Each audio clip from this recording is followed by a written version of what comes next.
follow the trend, part two. All right. So as we are saying, there's one particular type of trading style that you really need to lock in, and it's basically from knowing the how overall trend allows your plays to receive their power. You're getting your play from overall trending structure. It's not specifically geared and directed for one time frame, giving you the end all type of information or knowledge as to how to trade. You have to see how all the different trends are working together to form overall trending structure. So for on this INTC play that we were talking about, the moment that this play hits this narrow Bollinger Band, right, on the 4 hour chart, you hit supply. That supply area gives you a very strong downward move coming into the open. However, it's telling you, watch this. This is 4 hour chart structure going against essentially its own 4 hour chart structure. This is not the scenario where this play can change the trend, which is not actually in this trend here on INTC coming into open on the Friday. That 4 hour chart, you can tell by the SMAs. You have upward SMAs. That 20 simple moving average is an upward SMA. You can't sustain downward price action. You would have to have a scenario if you were going to break down this 4 hour chart trend, the daily chart structure would have had to be interacted with to break down the 4 hour chart trend, not the 4 hour chart trend. It won't be able to break down itself where it would change the entire narrative of its own trend. It would be because it's messing with the higher time frames structure. So for instance, this example isn't that extremely detail oriented where it take you a long time to understand.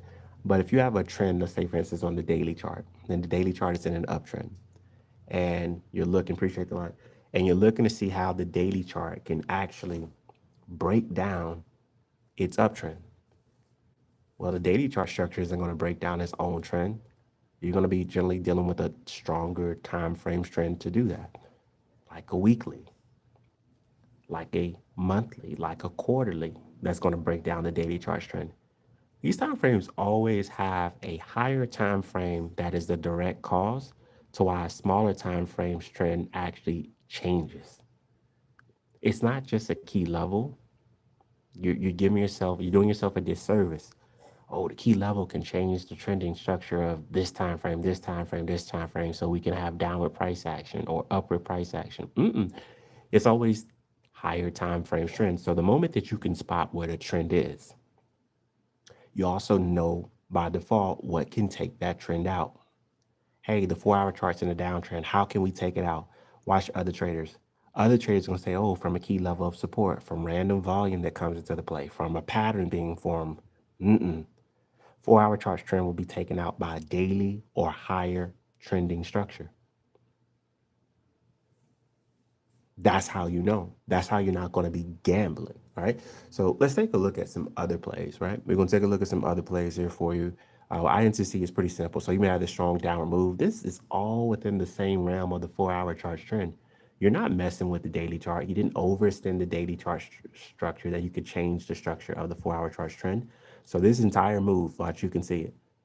And I've been giving out straight gems about when to take entry on these plays, right? Because people don't understand the narrative when a play has a strong, aggressive downward move coming into an open, that it can actually reverse it and take majority of that move back.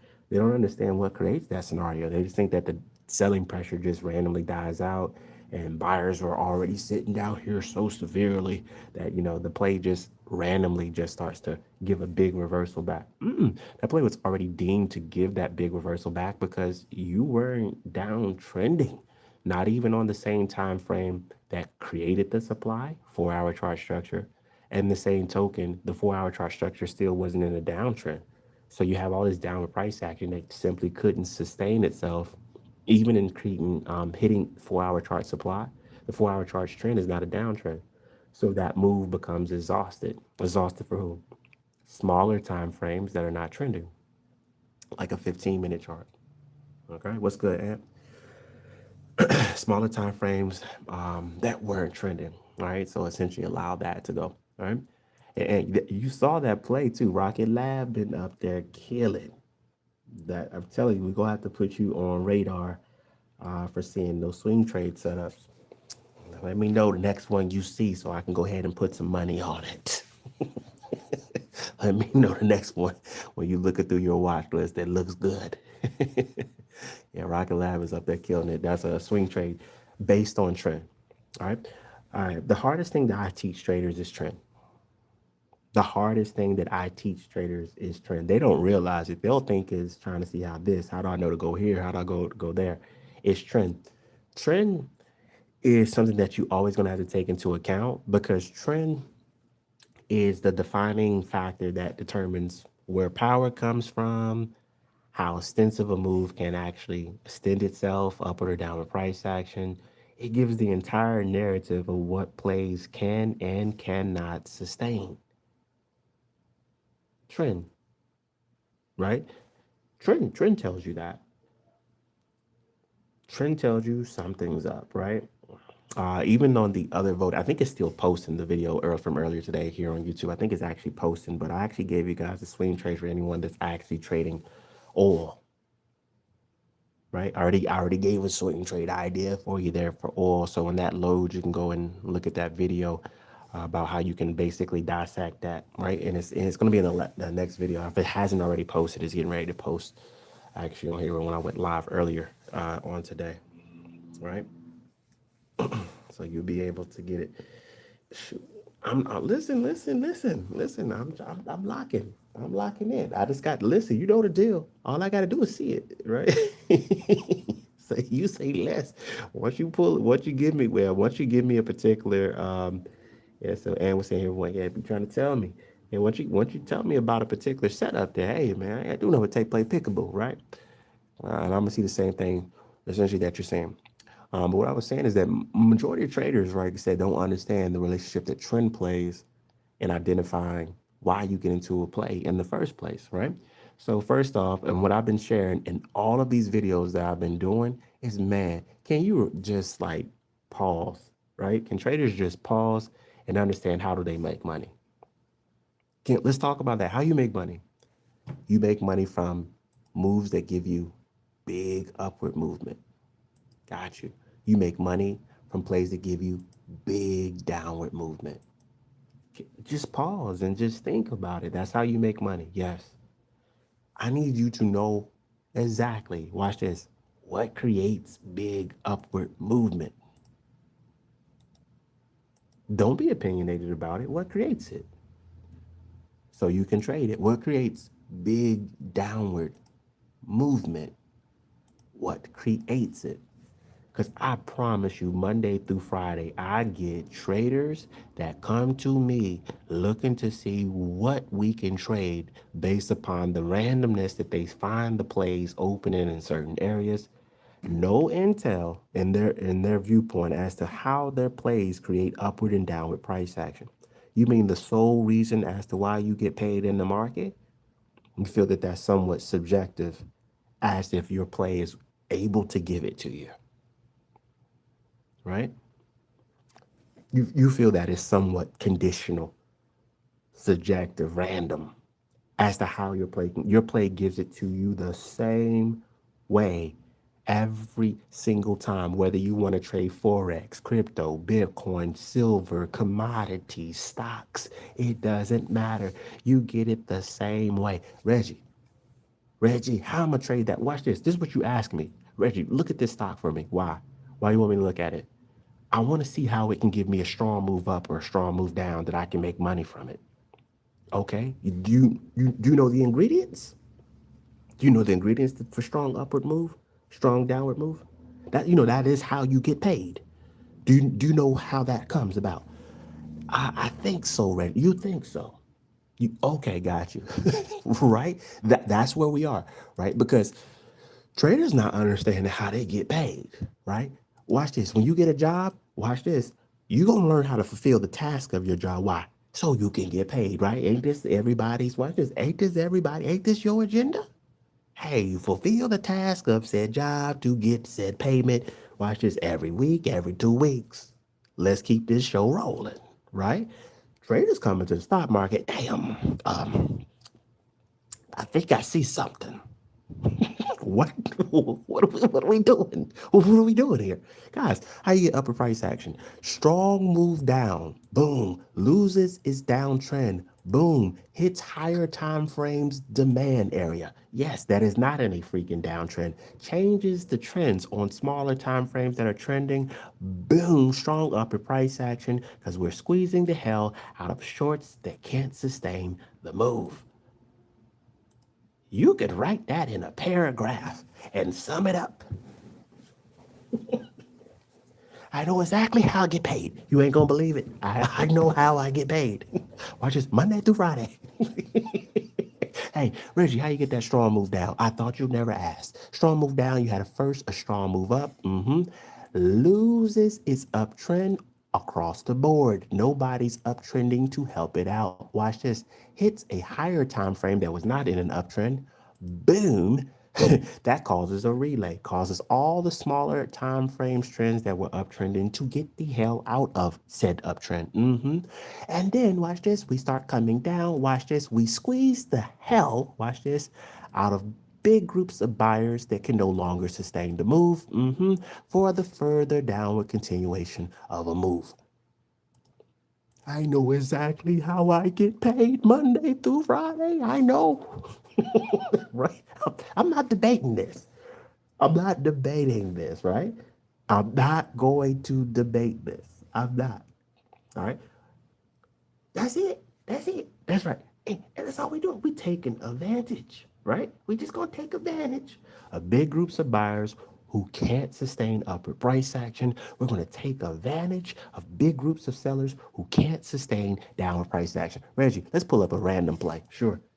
Random plays is where it's at. Watch this. The narrative doesn't change. Oh, wow. You mean you already have insight as to what the heck you are looking for? Absolutely. Absolutely. Big group of sellers can't sustain their downward price action. Big groups of buyers who can't sustain their upper price action. But Reggie, how would we know? Watch me.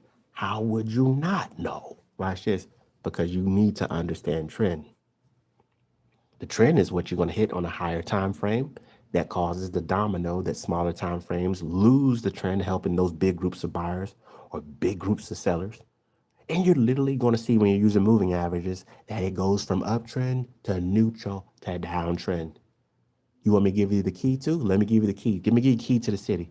You're going to have your strongest moves when you're on the other side of the 1, 5, and 15-minute charts, that 5 simple moving average.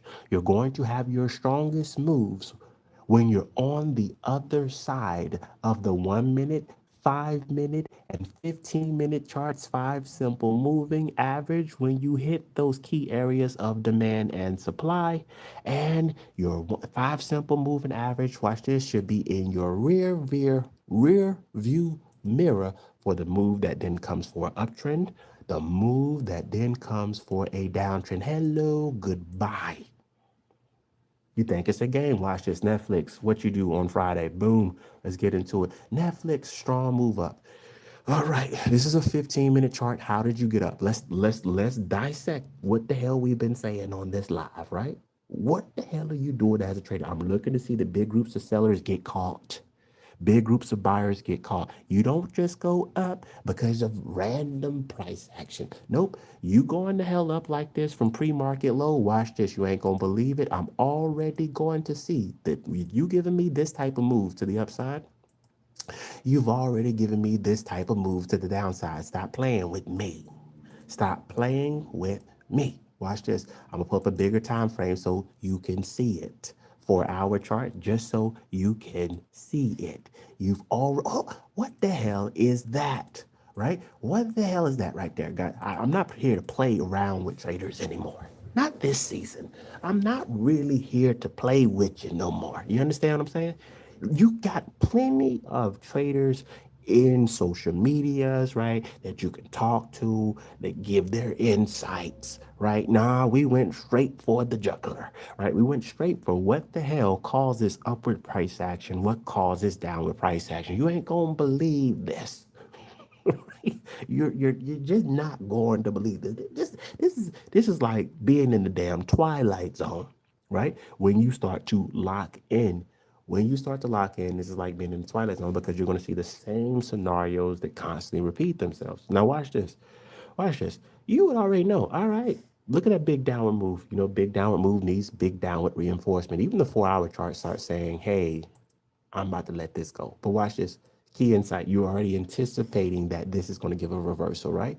Now watch this. What did you hit down here that makes this reversal? Netflix 4 hour chart, not getting a ton of intel. I do see that this 50 simple moving average, you know, I like the 50, 100, 200 when they start giving me angles. So you know I like that, right? That 50 simple moving average here for Netflix. I like that, right?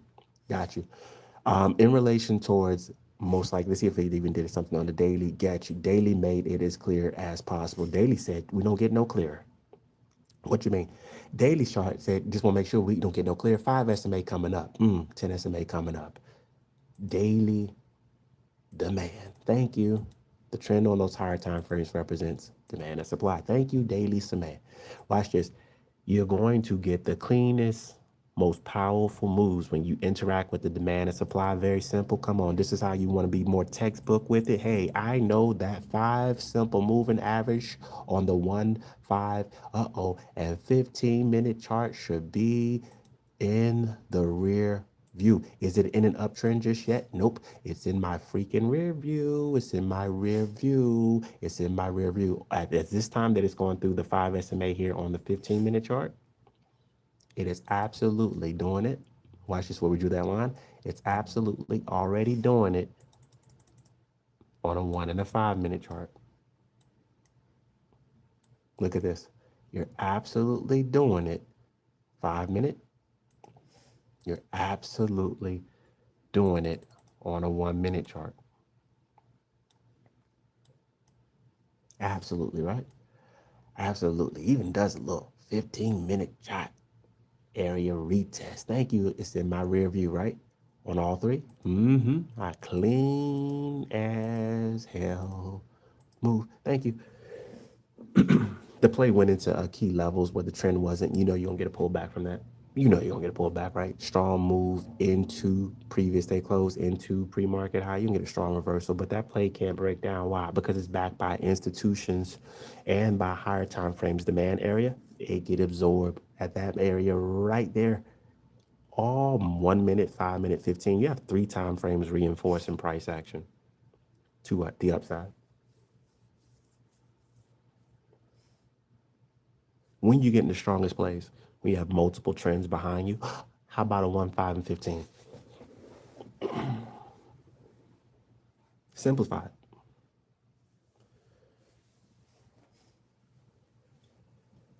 Right. Simplified. All right. That's it. Simplified. That's all. The only time that I have a different outlook, Reggie, and it's not, watch this, it's not going to change. It'll be like the relay. The relay trend, which always tell traders, is the most dangerous setup in the market.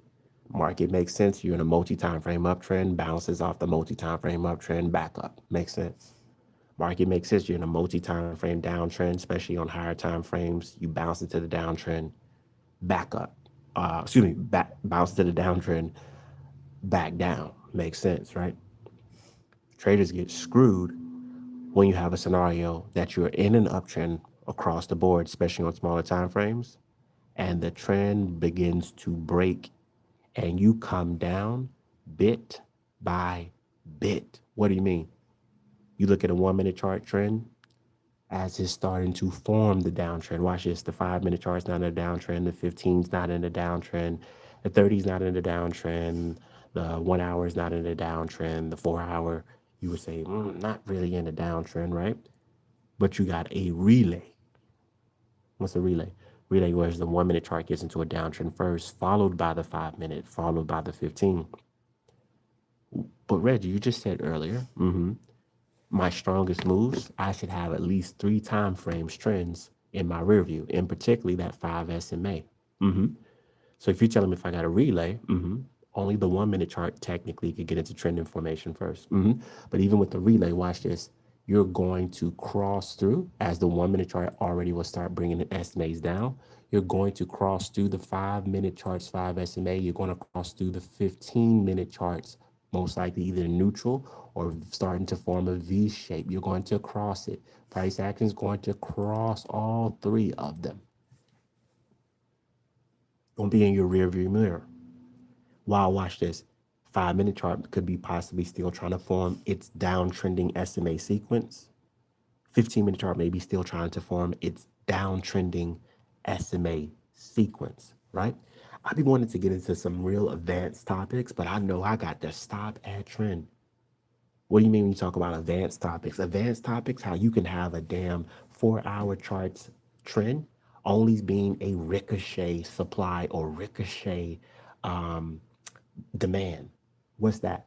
That's that's when you hit demand, you hit supply. It's on a higher time frame, so you know you're getting ready to get reversals of different time frames, SMAs. However, it's not going to give you that multi-trend reversal setup. It's not getting ready to get that. Why? Because either that play already is going to be running into other structures that keep the demand and supply on a limited basis. I can't get into all these different topics that I be wanting to get into with traders because I still generally have to pause for a lot of traders in relation towards, damn, do you know what trend that this play is in across the board? I can't really get into that.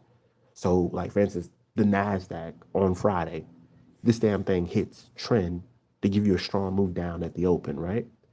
And you're only able to change essentially the trends on the 1, the 5, and the 15. The 30 and the 1 hour chart were still uptrending.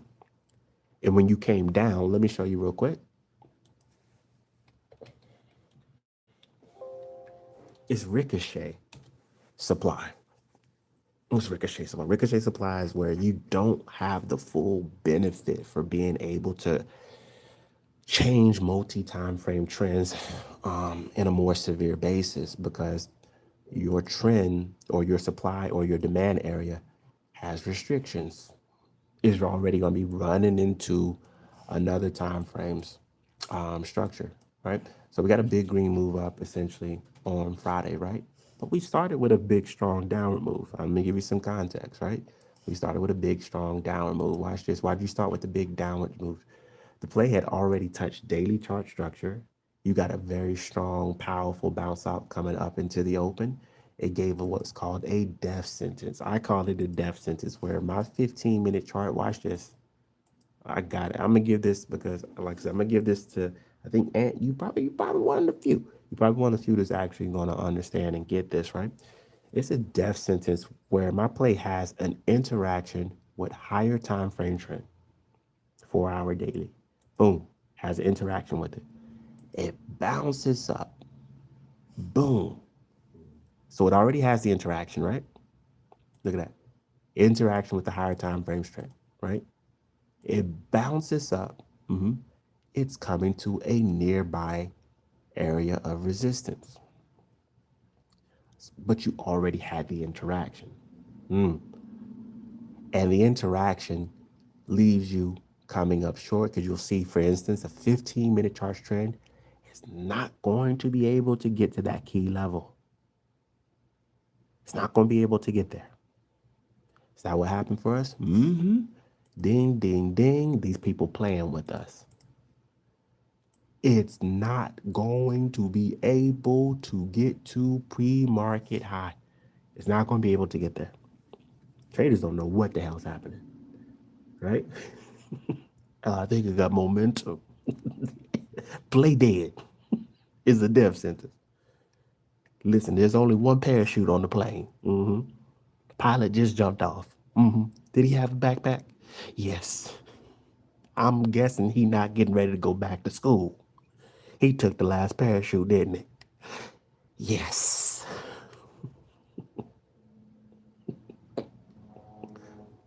right? You just, yeah, thank you. You sealed my fate. It's a done deal. You coming down, right? You have no more power. You already tapped into the demand. Demand left you up short at an area where you needed it the most, at a key level of resistance. Watch this. Watch this though. Watch. So you create a scenario where you're overextended. Your 4 hour chart here creates a form of supply, right? Because the 4 hour chart even told you essentially here too with the overextension that you're not in a trending formation. You're not trending here, right? You're not trending. It gives a scenario where you can see that you're trying to get there, right? You're not in the clean 5 SMA leads, 10 SMA second, 20 SMA third place. You're not in that, right? You're overextended and you're up here with these smaller time frames trend to try to what give you continuation power for the move. However, the 4 hour chart trend had something else going on. What do you mean? When it broke down, and break down it did. That's still a bullish formation with the SMAs, right? It's still a bullish formation with the SMAs. You could have the same thing where we had a Bollinger Band up here and it was narrow. If it's just a 4 hour charge trend, 4 hour charge trend can't change 4 hour charts trend from uptrending to downtrending. That's a key responsibility for a higher time frames trend, like a daily, like a weekly. 4 hour chart trend don't take out itself. It would be a higher time frames trend that would take it out. You're not going to V shape on your own structure. You're not going to be doing all that. Why? Because it's going to be another part of your structure from a supply to a demand that could bounce you back. This is a key job, watch this, for daily chart or higher. That'll get some people. Some people catch that later. They're not going to catch that right now. You catch that later. I'll just plant the seed for you to catch it later. You're not going to catch that right now. You'll catch it later once you understand trending structures, what takes down trending structures. You daily chart not taking down itself. Nah, daily chart structure is not going to take out itself. Watch this. That's the job of who? Weekly or higher. Weekly or higher. Or the fact that, watch this, you're messing with the daily charts trend, and it was never in an uptrend. Got you. That's a scenario where smaller time frames were trying to change its structure because it wasn't doing that. When they exhaust, you'll get the scenario where you get a big move reversing back because the daily chart wasn't in the trend. That's a different scenario. Let that daily chart be in a freaking uptrend. You're not having the daily chart trend take out itself. That's going to be the job of who? Weekly or higher. All right? Weekly or higher. That's why it's so important for traders to understand trends. So in the last video that I made, I tell you what all trending structures look like concerning the moving averages. What traders will most likely struggle with is knowing like what time frames can I put together to see the entire picture. Well, this is a scenario that's going to be based upon your eyes. You hear me? Your eyes will tell you. When you see, watch this, what traders will do, right? If you see these extensive moves to the upside or extensive moves to the downside, I need you now to cross-reference whose moving averages, whose Bollinger Bands were being touched by the extreme move up or down. So you can see where's the structural, I would say the structural pinpointed trend that will be your anchor for the reversal. What do you mean? You have a strong move up. You decide for whatever reason, watch this, for whatever reason that you want to take this trade based on what you see on a 4 hour chart. On that strong move up, who's being interacted with that 4 hour chart? Or excuse me, with that strong move up? Is it just the 4 hour chart? You want to stop there? Because just deciding to stop, hey, I see on the 4 hour chart strong move up. I want to see how we can break down or whatever we can do from this 4 hour chart. That's not enough intel. You're going to get your intel by seeing how that strong move up, who's interacting with that strong move up. I promise you, you'll actually be able to see where's the structural anchor that the strong move up is going to do whatever it's doing next in correlation to how strong that move went up or how strong that move went down. It's up to you. Because if you don't look, this market is going to rip you to shreds. It's going to get you. You're going to get caught. You're going to be thinking that, oh, this key level of resistance is going, or excuse me, this key level of support is going to bounce us back up.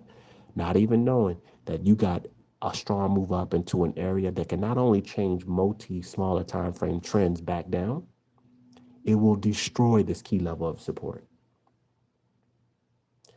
The context of what we introduce into trading with these structural anchors, groundbreaking. Groundbreaking. You know what I mean? In regards to how people learn from a retail, you hear what I said? From a retail perspective on how to trade, it's groundbreaking on this side. You're not getting it. You're not going to get it nowhere else. You're not even going to hear about these concepts. That's how bad it is. You're not even going to hear about it. Nowhere. Ask ChatGPT, they gonna look at you like you stupid. They are. They don't know what you're talking about. No reference points. Nothing. Right? And is it factual based? Yes, it's factual based that if you mess with a monthly chart trend in a way that you're interacting with it, it was then maybe a downtrend, and you can't change the monthly chart trend into a downtrend, but price action is messing with it from smaller time frames, and smaller time frames stop trending to try to change the monthly chart into a downtrend. Oh man, that monthly chart's correction is a domino where you're reversing every single last one of those time frames from essentially a 1 minute chart. It extends all the way to the weekly.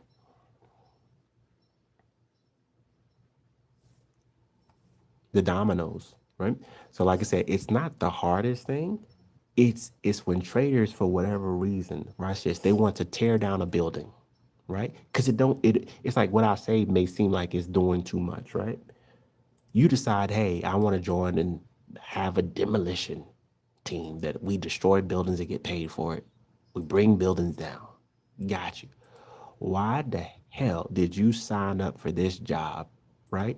If you don't want to see what the hell is holding buildings up, you just want to see what the area that you classify is significant, and then that's it. You don't care about none of the inner structures that are holding up this damn building. Hey, I like this one, and I like that one. Let me put some bombs here. Bruh, you don't operate like that. Why would you operate like that? You want to bring the building down? You need to know exactly.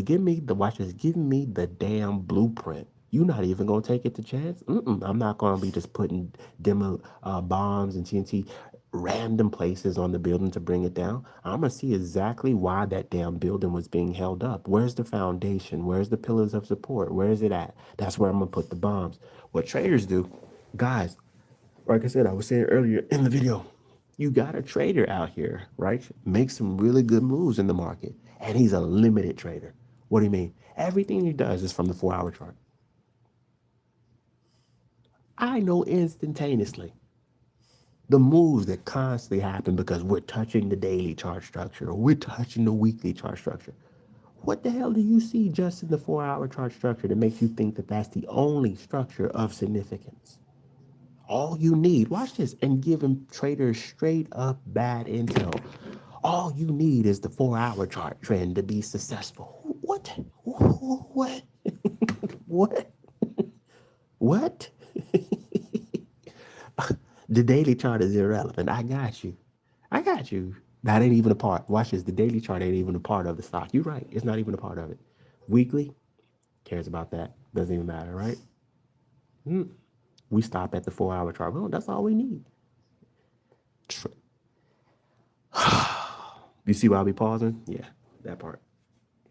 That's why I would pause on, on I can't even listen no more. I be like, man, I got to go. I got to go. And telling people to trade these stocks as if, you trade them the same way.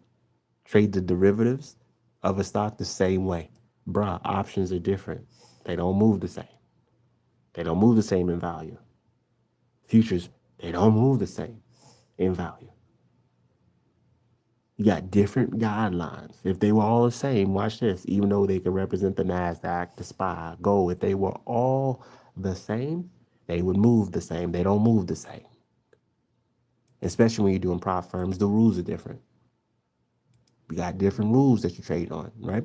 They're not the same. You got to trade basically what it is that you're trading. It has different rules to it. You're not getting 100% of the move like a stock. It's not moving like a stock. Those plays a lot of times with futures and things like they don't hold their value the same. They move too close to the price action that's occurring in the moment. All right, so it's a little bit different. All right, so cool. Let's pull up Netflix real quick. Pull up Netflix real quick. Watch, I tell you, if you come into the open, I gave you some very good gems already, right?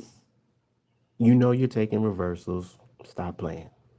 You're looking to see how big groups of buyers or sellers can get trapped. Stop playing. When you see, especially that you're running into a demand or a supply area that's going to basically change the smaller time frames trends to now get on board with the reversal. You want to be on the other side of the 1, 5, and 15-minute charts 5 SMA. You want to be on the other side of it. You want to be on the other side of it. Pay attention to this scenario, right? So if you can see that you're on the other side of, say, of a 15-minute charts 5 SMA, which means you should be on the other side on the 1 and the 5 as well.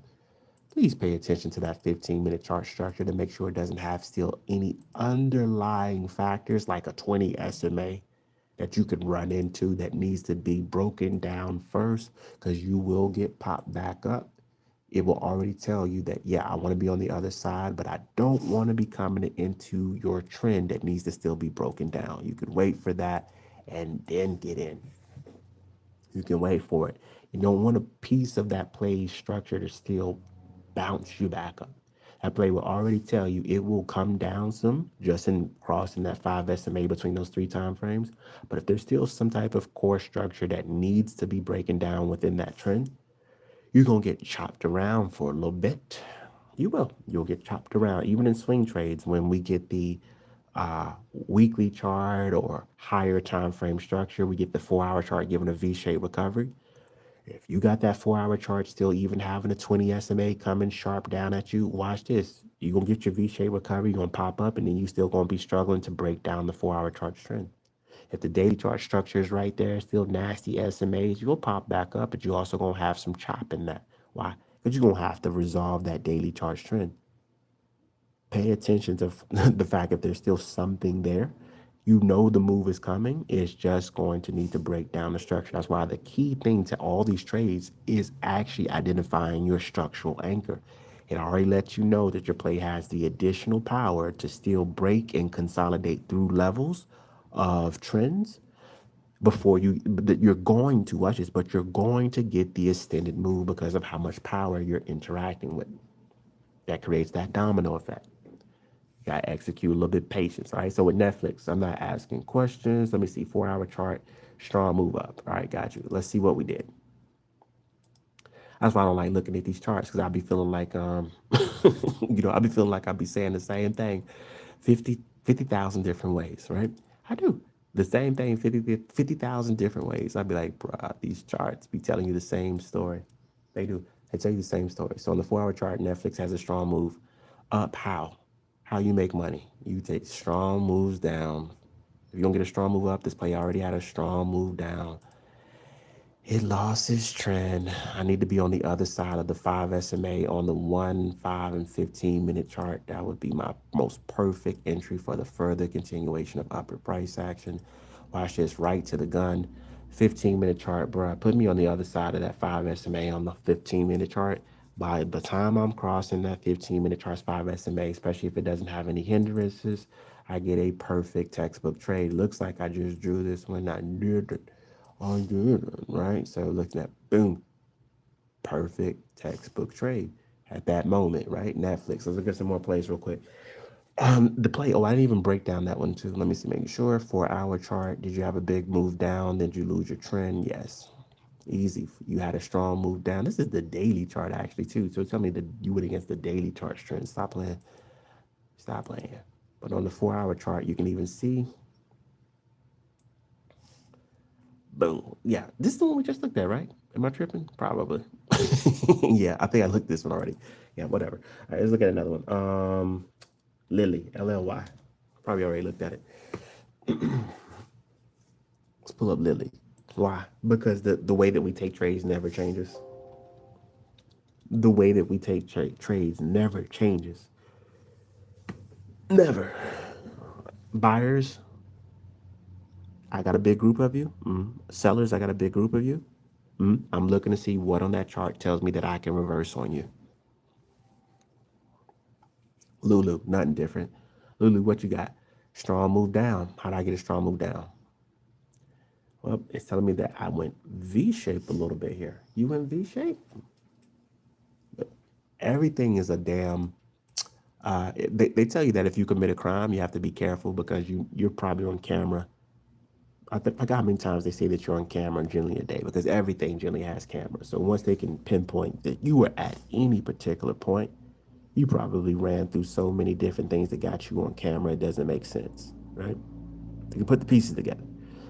Some ways that I put the pieces together, I know how certain things even form with my moving average. It's like a V-shaped recovery. A V-shaped recovery of especially my 5 SMA on any time frame is generally a key sign that I've hit demand or supply, right?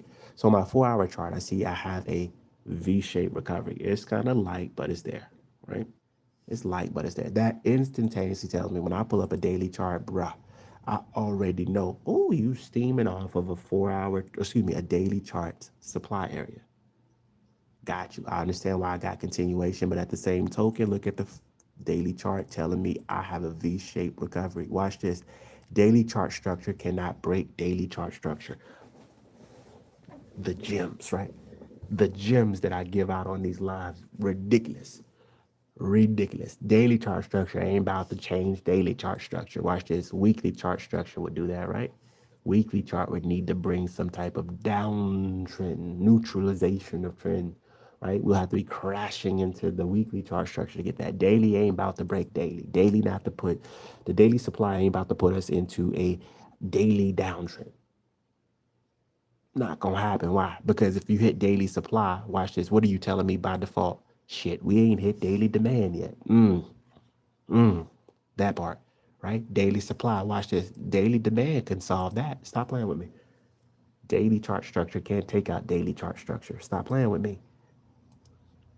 You see what I'm saying? Don't play with me. Don't play with me. Gems. These are bars. These are gems. These are gems. And these are concepts that like you gotta get so accustomed to that you just breathe it, you spit it. It's a language, right? Yeah. Trading is a language, and you need to learn how to speak it fluently. When most traders can look at a chart, they don't have much insight other than I want to see what we do when we hit this. I want to see what we do when we hit this. I'm gonna analyze everything when we hit here. I'm gonna analyze everything we're doing when we hit here. Stop playing with me. I already know before you get there if you're gonna be doomed to fail or doomed to succeed. Stop playing with me.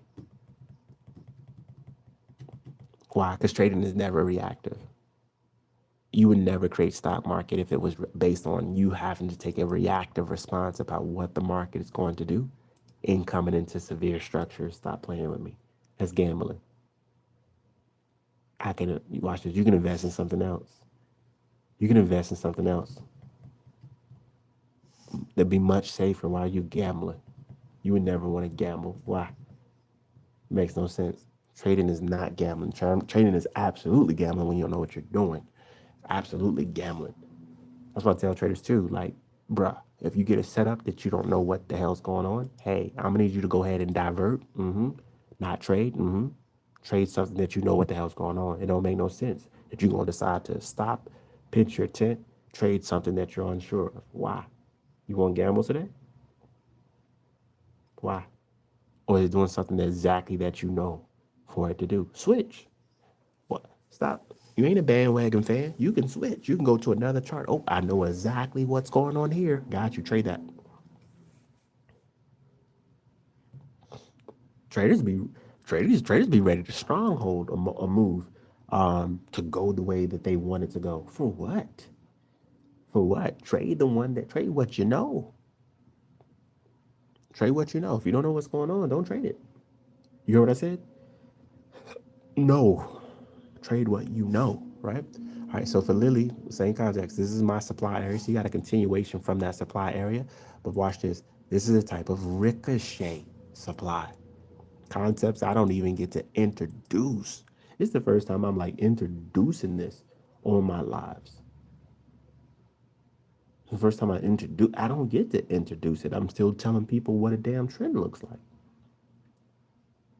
I'm still trying to tell time traders to look across the board to see who, with the strong move up or down, who are you interacting with? I'm still trying to teach traders how to then enter the trade based on that interaction as to how it's breaking down structures. I generally get stuck right there. I don't get to talk about ricochet demand. I don't get to talk about demand and supply that basically can change multiple time frame trends. I don't get to say that. Ever. Ever. All right. So yeah, so we hit this is ricochet demand because it's daily supply, daily structure, daily structure. The play, watch this, you wouldn't even have to guess. The way that we trade, you don't even have to guess. So even if you saw that this place hits this, it's coming into daily chart 5 SMA, you got concerns. Watch this, red flag should come off. Hey, I see that on the daily chart, got that 5 SMA kind of hooking up. That's a buyer's neutral format. How you know I had downward 5 SMA coming down when it gives the V shape, my guy, when you get that V shape recovery, come on. That is that is a buyer's neutral. So you went up here off those earnings, you pulled back because you hit the supply, and here you come crashing back into the buyer's neutral, right? Got you. When you hit that buyer's neutral, watch this. I would never try to guess exactly if when it hits that 5 SMA, it's supposed to start absolutely reversing from that standpoint. Never. Because I know there's a real thing called trend exhaustion, right? Where plays can essentially overextend key levels. It's a real thing. Why you draw key levels? Because you want this to be the what? Line in the sand? That's not how trading. That's not how trading works. Everyone didn't get the memo. Some people gonna ramp it up at these key areas, right? To think that now we got clear skies. You got different things happening at these key levels. I don't get into it. The narrative here on a move that would come down to that extent right here for Lily, the narrative, right? The narrative I would have to take to when you get this extensive move, what trends come down? What trends come down with you to these areas? Watch this. I noticed that you are overextended. You're even overextended from previous day low. You're overextended. At these lows that I find that you have come down to this morning, right? And I see that that 5 SMA on that daily chart is sitting right there with a V-shaped recovery for a buyer's neutral formation. I see all these shorts in here. Watch this, and I'm not concerned. Why wouldn't you be concerned? Bruh, look at my 15-minute charts, 5 SMA up there trailing. Dude, if you hit supply, why the hell is your 5 SMA all the way up here and you down here playing with the daily charts 5 SMA that's in a V shape? It was so severe. Why you didn't bring that 5 SMA a little bit further down? You know why? You know why? Because this move is more empowered by a type of short, a bull trap. It's more empowered by a bull trap than it is from its trending structure. How do you know? Bruh, the 5 SMA ain't supposed to be that distance. Watch this. Ever. This play would have to have a direct. So if this play was to sustain, watch this. This move through the daily charts 5 SMA, I already know the big brother effect. What does that mean? Bruh, you better been messing with the weekly charts trend for that. Why? So you will have the grace that smaller time frames can continue downtrending against daily chart structure. Daily chart structure ain't getting ready to break daily chart structure. You need big brother for that. Who? Your weekly. Watch this. If my 4-hour chart had an uptrend, and I need to break the 4-hour chart's uptrend. And I see I'm at a point of the 4-hour chart's support and trying to break down. that I know is support. And I want continuation. Well, the narrative already switched. What do you mean the narrative already switched? The narrative already switched. I'm focusing on, did we have an interaction with the daily chart? Why? Because 4 hour chart structure ain't gonna break 4 hour chart structure. The daily chart would have had to been overextended, that you will be graced with the opportunity to have smaller time frames, 1 and 5, 15-minute charts trend, be able to still work its way down because it's not there because of the overextension of the day of the of the daily charts trend. I like these videos. They live recorded. You come back to them at your leisure because it gives you the blueprint as to how to approach these things. Bruh, I see the daily chart structure created this move to break through daily chart structure. Weekly, weekly was screaming, did he touch me? Because if it didn't, there we go. So watch this. Without me showing anything, if you understand how I trade even remotely, my 15-minute chart trend is not bringing that 5 SMA down to where the daily chart's 5 SMA is. What time frames do I need to look at to tell me how I can enter this play for for Lily for the reversal backup? What time frames are left? All right, so on my live videos, it's already on my account. I tell you guys which time frames that I trade to see overall market structure. 1, 5, 15, 30, 1 hour chart, 4 hour daily, weekly. If I need be, I will go as far out as to the monthly, quarterly as well. What time frames essentially? If my 15-minute charts 5 SMA ain't even coming down to that previous day low, what time frames do I need to look at to see how I would enter this trade? The market is an assembly line, right? So it would be a scenario for this one because by the time I get this strong move down, so I'll show you the whole play, right? By the time I get this whole move, all right? So we're talking about how the 4 hour chart showed that you went flat here, right? At the top. So now watch it. Look at you overextending, even going into that 20 SMA on the 4 hour chart. Look at you overextending to the downside, going into that 5 SMA on the daily. You go into the 4 hour charts, 20. You go into the daily charts, 5 simple moving average, right? So when I come back to a 15-minute chart, seeing that you came into the 4 hour charts, 20, seeing that you came into the daily charts, 5 simple moving average, just V shape coming at me. 15-minute charts trend is here. What time frames do I look at to see how I enter this play?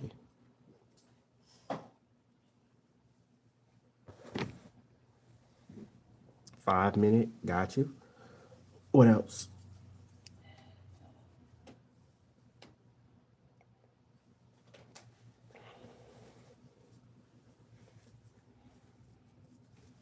You missing one.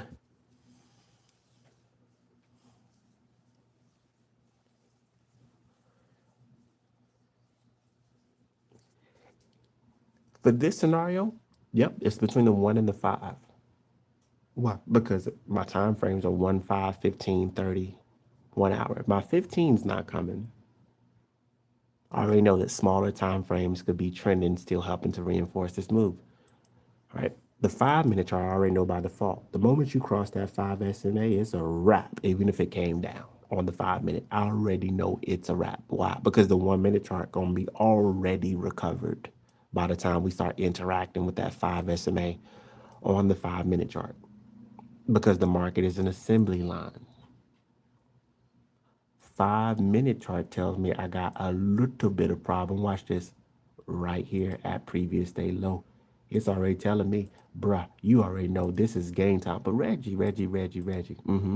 I thought you said we would wait for the 1, 5, and 15. Yeah, if it's coming down at you or if it's up there with you, yeah, you're going to get on the other side of the 1, 5, and 15-minute chart trend. If you got a scenario where your play is just out of pocket, what do you mean it's out of pocket?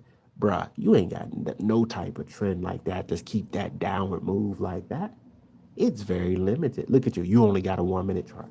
Look at you. You only got a 1 and a 5-minute chart. Bruh, the moment that the 1 and the 5-minute chart stops, I'm entering the damn play because you are out of pocket. You didn't bring proper downtrend to sustain downward price action. By default, you already know the strongest moves in the market are reinforced. 1, 5, 15, 30, 1 hour chart, they're down trending to what? Sustain downward price action. Even the 4 hour chart says, let me get in this. Even the daily chart, you know what? Let me get into this. The strongest moves have multiple forms of trend reinforcement. I get a scenario. The 1 and the 5-minute chart bringing their trend down to towards the previous day low. Watch me. And that's it. That's it. Strong move down. Only the 1 and the 5-minute chart bringing the trend. Who are they bringing this trend to? Looks like towards the 4 hour chart structure. Looks like towards the daily chart structure. Oh, really? So 1 and 5-minute chart trend versus 4 hour chart and daily. Both of them. Got you. Say less. The moment they freaking stop, the 5-minute charts, 5 SMA stops freaking coming. V-shaped recovery. Come on, the 1-minute chart already gave you the V-shaped recovery before that. You don't think so? Watch this. The 1-minute chart already shows you, hey, bruh, I been and gave it up. You say what? Yeah, 5-minute chart gave it up right here. Bruh, I gave it up right here. Boom. I already know. If I want to, I could take early entry on that because I know you coming back. What they been saying? I know you fucking lying. I know you lying. I know you lying. I know you lying. What? I got two places. I got my early entry if I want to right there. I could take my late entry right there too. The Bollinger Band rise not a necessity for this play. It's not a necessity for this play. I absolutely know a Bollinger Band ride would be a necessity if I had multi-time frame trend coming at me like a 15, 30, 1 hour chart. Oh man, why? Because I'm gonna need that 1-minute chart to get in such a trending formation where the 5-minute chart can be able to start to follow suit. That means the 1-minute chart probably got to bring its best scenario, right? So that it can pass the rope to the 5-minute chart and it can pass the rope towards the 15, right? 1-minute chart gonna get into that damn Bollinger Band ride. A Bollinger Band rise is extremely helpful, but it's not the entire severity of why your plays essentially do what they do. Because sometimes these plays, look at this, you came down on the Bollinger Band rise, right? Trade one when that 4 hour chart went neutral. The 1-minute chart told you what time it was, right? Boom, that's one trade. Second trade, you know it can't sustain that move. You're not bringing down them bigger time frames trends. You're not bringing them down. Red flag. 15 and beyond. You're not bringing them? You put me with the 1 and the 5-minute chart trend? Against what? You see what you coming down into. Beforehand? Absolutely. Not after the fact like retail traders. Waiting 15, 30-minute charts to see what's at. Nah, bro, I already see what you're coming down into. And you don't have the structure to sustain that move against it. Got you. Say less. I'm going to take the reversal on whatever trends. Look how we're acting like a demolition team. Bro, I'm gonna pay attention to whatever structure is there. This is what I can't get a lot of traders to tap into. Bruh, pay attention to what's helping the play down there. Don't find your favorite time frames. I'm sure you probably hear me say that on a lot. Don't trade based on your favorite time frames. Trade based upon where structure is at. Okay, I got downtrend and structure that's holding this move down from only the 1 and the 5 inch. Why would you know? Because you gonna look. Because you gonna look. You're not gonna be like other traders. I trade Reggie the 1. I was saying this one time to a trader. I don't hear from him much anymore at all. I don't know where he is. Probably bankrupt, right? Could not get him to add Bollinger Bands to his chart. Could not get him to look at multi-time frame structure. Could not allow him to do that. For whatever reason, we stop in 1-5-15. Could not look across the board. Hey guys, everybody knows I'm a multi-time frame trader. I see which trends are helping to play to sustain upward and downward price action. So when I get reversals, I'll know how those time frames that help sustain a move are broken so I can take my reversals. I'm not running into this massive pillar of downtrending support unknowingly. Hey, I already see when I start the reverse, who's helping you to stay down, right? You find your favorite time frames. Damn, 1 5 15 clear. What the problem is? The problem is the damn 31 hour and the 4 hour is still on your ass. Right? That's the problem. You trading the damn lower high. Back into the multi-time frame downtrending resistance is gonna push the play back down because you finding your favorite time frames. They listen to the damn thing I'm saying, right? Ain't listen to the damn thing I'm saying. Hey, before you bring down this building, get the blueprint to see what structure to hold the building up. No, Reggie, we doing too much, man. I just want to believe that it's just gonna bounce from demand. All right, got you. Say less. I ain't listen. I ain't here to argue with nobody. I'm not here to argue with you, right? You just want to take reversals willy nilly. Hey, Reggie, there's key structure here. It was structure in the past. I'm just going to take it and sit it out. Congratulations, right? Hope that continues to work out for you. I ain't got no beef with you. I hope it works out for you. Legit. I do. But I already know you playing a probability game. And this market loves to screw over traders. It does. It loves to screw over traders. All right. The context, all right? Random play. Let's look at another random play. Coinbase. Watch how I approach the trade just by typing in the name. The typing in the name of the stock already lets me know what I'm looking for. Why? Because I'm looking for the same thing every single time. The reversal of a strong move up or down. I'm gonna see what traps are set up to get the reversal of a strong move that's already gone up or a strong move that's already going down. Every single time. I'm also out here setting traps. When you set traps, you know how to not get into it. That part. I think people are too nice when it comes to trading and don't understand what the hell they're doing here. Guys, they are setting up traps for traders who don't understand market structure. That's why they never teach you properly what it is. The moment I see which direction we moved, I already know. Look at this. You had a strong move for Coinbase to the upside. What do you already know? Trap was set. Trap was set. Watch this. Would I have to wait for pre-market to know that the trap was set? Nope, because there's bigger structure already letting me know that. This is your previous day high. So the fact you down here, I already know that there's a lot of shorts. Got you. I'll peep game because I already see that you're falling down already into the ding, ding, ding, right? Right into towards pre-market low, right into previous day close. Got you. Red flag alert. Same red flag. Yep. Why the hell is my 15-minute charts 5 SMA all the way up there? You obviously have hit some type of structure to get a damn Bollinger Band right. Hold on, this is 1 minute chart. Excuse me. Oh damn, that makes it even worse. Damn, that makes it even worse. Watch, I didn't even go to the 15 yet. It makes it even worse. The 1 minute chart can't come down to pre-market low. The 1 minute, guys. We don't even see this happen in our markets. We don't even see this happen on the Nasdaq. This is definitely something that would happen with a Coinbase. So we don't even get this. God has not favored you. Watch this. God has not favored you to see this happen on the NASDAQ. For this to be happening on IWM, for this to be happening on the place that we like to trade. We ain't got that type of favor yet. Favor ain't fair and we ain't got it yet, right?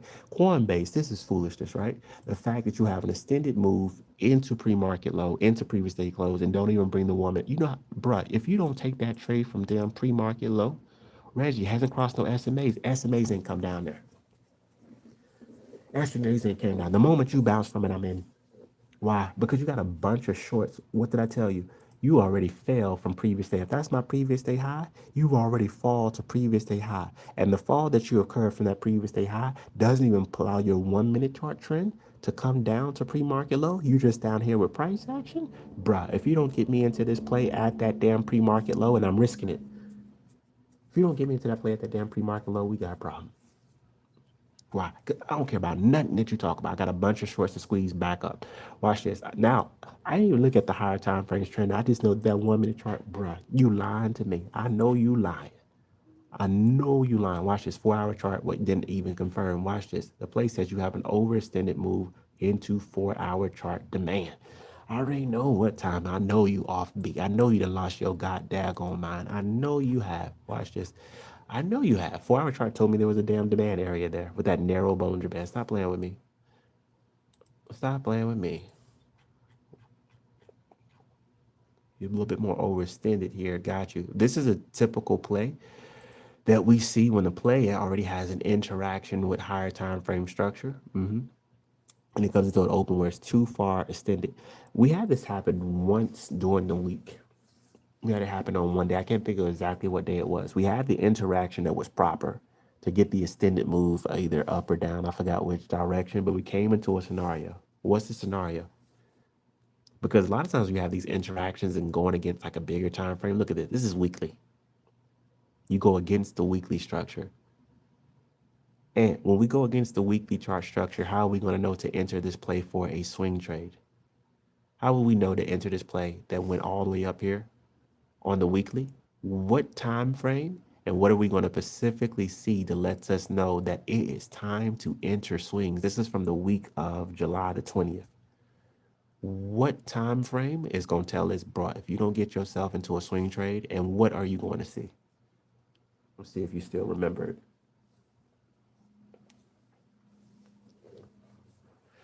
That's a swing. That was a swing trade on Coinbase. It didn't even start showing some weakness until essentially this week. Let's see if anybody still remembers essentially what it looks like. The weekly chart is not in a down, in an uptrend. But you got all this upward price action, right? All right, I'll say it. The weekly chart is not in an uptrend. Why? Didn't I tell you? We got to see that trend. Look at that. 5 SMA coming down, 10 SMA coming down, 20 SMA. The weekly chart is not in an uptrend. But we got a strong move up, Reggie. Not because of the weekly. My swing trades are when you are doing something against that weekly time frame or higher. So when it comes time that I'm going to get into this swing trade, what time frame is going to spill the beans and it's going to do something to let me know you better get yourself into this damn swing trade? What time frame and what is it going to show me?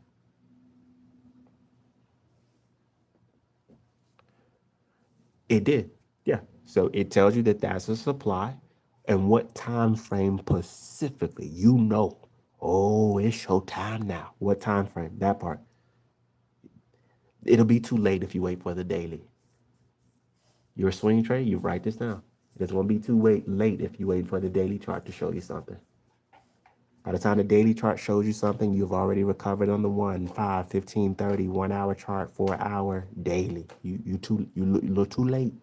You working on your 7th time frame that's showing the reversal. You too late. You're missing too much money. It's the 4 hour chart. And what is that 4 hour chart going to do specifically to let you know, bro, if you don't get your happy hips in this damn trade for the swing, because you had patience. You sat there and watched. You sat there, let the 1 minute chart get it going. 5 minute, 15, 30, 1 hour. Here comes the 4 hour chart. What is the 4 hour chart going to do? It's going to do something more severe. Because look at the context. The structural anchor being a weekly chart. You hit supply on the weekly. What is that 5 SMA going to do?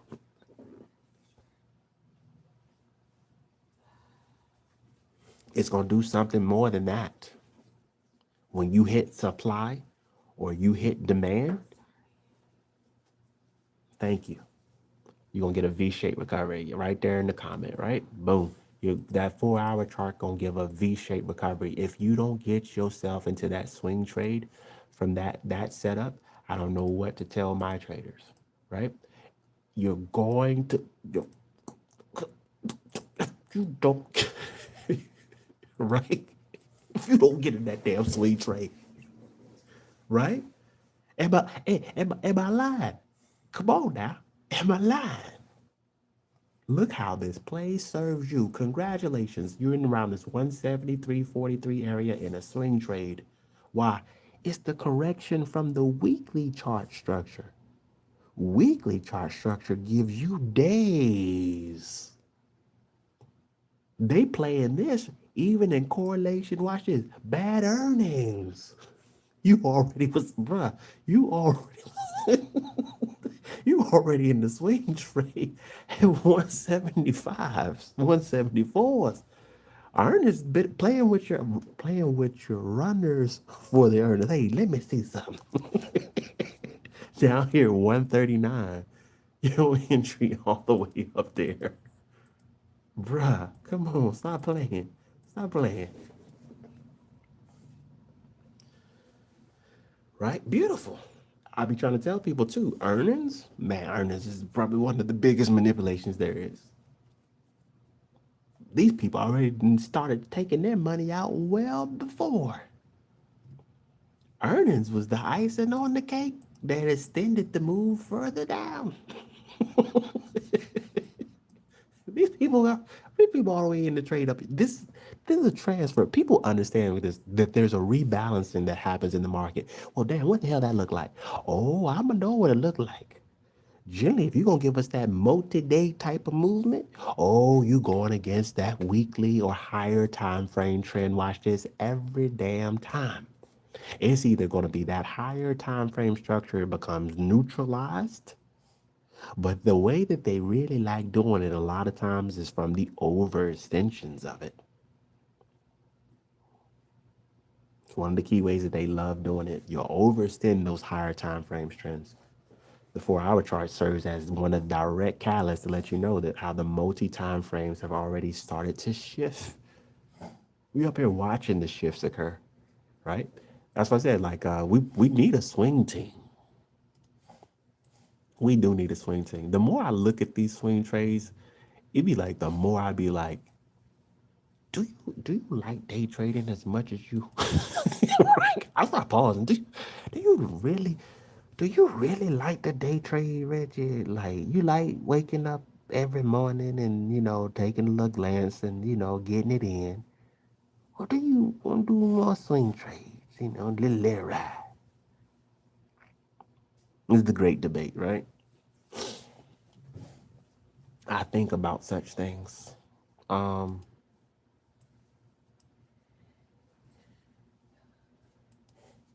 I just have to do more homework to find them. That's all. I know what it looks like. Bruh, if I was trading swing trades, I'm going straight to the weekly chart. I know my, look at this. Overextension. Watch this. V-shaped recovery here. When is this? This was back in May 11th, the week of May 11th. V-shaped recovery. This play even went higher. Watch this. You were messing with a time frame higher than the weekly. I don't know. You gave a V-shaped recovery. I would already be looking at the weekly to see that you're coming into weekly chart structure that's not trending. My 4 hour chart still gonna give the same V-shaped recovery. Stop playing.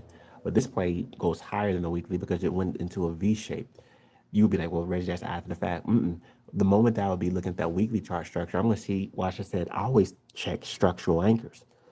Most traders are gonna fall in love with whatever time frame that they're trading and not see if that strong move up is touching more than just weekly chart structure. It doesn't make sense, but traders gonna do it. Watch this. Did you touch my monthly? Yes, you did. You're touching monthly chart structure back in May. You get a move down for a month.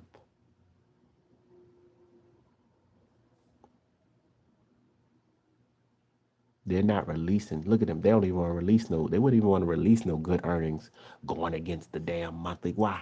You gonna come back down? You're not breaking monthly chart structure and no sudden random upper price action. You got to change the structure damn near on every time frame from the 1 minute chart to the weekly to deal with that monthly chart trend. You not getting ready to do nothing positive against that. Stop playing with me. You got to, you have an upper price action back down because your ass need to consolidate to get through that damn monthly chart structure. It needs to go neutral. And most likely, if you're going to break monthly chart structure, you're probably doing something more so towards an annual, yearly type structure to get that type of base to reverse off of. All right? Yeah. That move went down for damn near a month. Let me see. So if that's May, Let's see. Should have a V shape somewhere in that area. Let's take a look. I got 880 days. Of course, my 4 hour chart gives my V shape recovery. Of course, I still get it. So that date, what date was that? That was back. Look, you can pinpoint the date too. And watch this, watch this. This is when you sec. This is when you real good. Reggie, I got the V shape here. It was still was choppy. And then I got another V shape here. And then Reggie, look, it went. Watch this. Because you need to understand when you get that V shape on that 4 hour chart, I need you to do one thing. What's that? Pay attention to what the hell is still bringing the trend up there. Don't fall in love with it, right? So if I got a V shape recovery on that 4 hour chart, bruh, I better not have no damn daily chart talking about you still got to deal with me. Because why? You going to come down and deal with me. I'm going to pop back up. You're not going to get another opportunity until you start to come back down after you dealt with me. Gotcha. Is that what happened? I already know that's what happened in that area. So watch this. 4 hour chart talking about we ready to go. Look, V shape. V shape would have kept coming through the 5 SMA. Struggled also with this 20. Pop back up. Look at that. Ready to go. Look at this. Ready to go. Ready to go. What the hell is this? Why am I hitting a damn 4 hour chart demand area like that? Why am I hitting that 4 hour chart demand? I promise you, that 4 hour chart demand area that you find yourself mysteriously hitting here. Watch this. We're going to draw it in a little bit of a box so we can actually see it when we pull up to the daily chart. Trend is connected, bruh. It's connected. Watch me jump to that. Did you get some money? Yeah, you got some money as it came down, but the play's not quite ready. Watch this. The daily chart will have structure in the way. I already know. Did you pull it up already? Nope. I already know. The daily chart structure, look at this, will have structure in the way. It is, right? Damn daily chart talking about I'm trying to get it going. Watch this. The first go round. Was it back here? Man, yep, the first go round. Actually, I think I drew it from right here. Yep, right here. You were crashing down. Daily chart structure, trying to break daily chart structure. Yoked you right back up. Sorry, not today. Right? But then you got a V-shaped recovery after it attempted. Like these plays do what we call a kickstand. I actually coined it. I call it a kickstand. You don't get that kickstand because even if I hit higher time frame supply, even if I hit lower time, or excuse me, higher time frame supply or higher time frame demand, if I have multi trends that are still there, that first move is basically going to crash into the structure to neutralize it, to start to try to neutralize it. It's going to pop back up. It'll pop back up. I'm in a nasty look upward type trend. Bruh, that first move that's coming back down from the 4 hour chart breaking down, you trying to take on 4 hour chart and daily chart structure at the same time. You're going to exhaust the smaller time frames trend. They're going to bounce back up because they can't sustain that move. And there's a lot of shorts. You're going to squeeze them up. It's going to look like the play is actually recovering. It's not recovering. Why? Because you still have the underlying strength that you're messing with a very high time frame structure. Who? The monthly. The monthly. The monthly chart is built to last. It's built to break down smaller time frames trends, such as the 1 minute, 5 minute, 15, 30, 1 hour, 4 hour, daily, weekly. It will break that while you get a V-shaped recovery on the back end. Watch this, and still going. Like I told you, you got this play giving you all this downward price action from what? That was sometime in May. Look at this. In May, you start breaking down roughly around what? May 15, May 14th, right? From May 14th, we get down here. Look what time it is, guys. We already at damn near June 28th and still dropping. May 15th, June 28th, right? You get different moves based on the structural anchor. I promise you, you want to look to see whose time frame you are having as a structural anchor when you are taking these trades. It doesn't make sense for you not to, because now you're gonna start putting trades on the same limit, and you're not going to understand the standpoint that damn, this a day trade, but I can swing this one. You need the context. Okay. All right, that's coin. Another one in the books. Another one in the books. What I said to you about paying attention, even if you get your V-shaped recovery, pay attention, watch this, to what trends brought that play up. Pay attention. The higher time frame tells you you have enough strength to break down the next time frame that even can be beyond the 4 hour chart. But if it's there, you're going to see that you're hitting it first. You mean even if I got empowered, let's say by a quarterly trend? Yes. When that quarterly chart hits that supply area on a daily, You want to see price action react to it. This is how you know that the move is still on. Watch this. This is how you know that the move is still on. What I'm going to see is that when you give me that reaction, so we go back towards that day in May, when you give me that reaction to show me, bruh, you still got to break down. That's a 1 hour. When you give me that reaction to show me that I still got some structures that I need to revert. I need to change, right? I thought you was ready here, right? You give me this nasty bounce back on up. I'm gonna notice something. What? I'm gonna notice that that higher time frame still has it booby trapped to sustain downward price action. You can't recover. I can't get my SMAs together, and I'm coming up to, let's just, I bet you there was a key level here. I bet you other time frames in this particular area were already having their SMAs out of whack. They probably had Bollinger Bands up there. You're going to see that, damn, we're not in the recovery space. And it makes sense because that's what the interaction of those very high time frames does. You'll see, damn, I'm still going to have to be popping up and trying to change the trend on the 1 hour, on the 30. They have Bollinger Bands up there that's narrow, showing that there's supply. There's key levels up there. I can't bring my SMAs up to the key levels. Even if I overextend, my trend's going to die. You're going to see those things. That's how I'll always be knowing. Even times I'm like, damn, is the bounce from the weekly chart dead? Is the recovery from the weekly chart correction dead? Already factor in the strong move up or down and see what it will do based on the structure. Whose SMAs are coming? How much booby traps of resistance or support that this play has? That's always the key sign. I can already factor in, yeah, that's going to be a trend exhaustion. And I can already factor in, oh, damn, that move that will recover like that only serves to benefit this play for the further continuation of the move. The V-shaped recoveries don't lie to you. They don't lie to you. They're going to tell you, you knowing that there's a point of consolidation is when you take into context what trending structures that you're going to be having to break down. If you have a scenario where, for instance, only the 4 hour chart was maybe coming down at you and by the chance, and maybe the daily was already down as well, but maybe you overextended the 4 hour charge trend. Watch this. You maybe overextended the 4 hour charge trend. No, I wouldn't say 4 hours. Maybe the 4 hour chart was going into an uptrend, but the daily was down. That's a more of a scenario you may see. When that play overextends just like this, the daily chart ain't got none of this structure you need to be concerned about. By the time you get that 4 hour chart's V shape, you already know that's a V shape. I ain't got, but it's just a wrap. Give me in that. But if that daily chart is underneath or above my 4 hour chart, I got to take a peek at it. Why? To just make sure that it didn't have structure that also was helping the play to survive from the reversal that's set to occur. That's all. It's just paying attention to what structures hold up these moves that when you take the reversal, so you'll have smooth selling. You don't have to play the chop.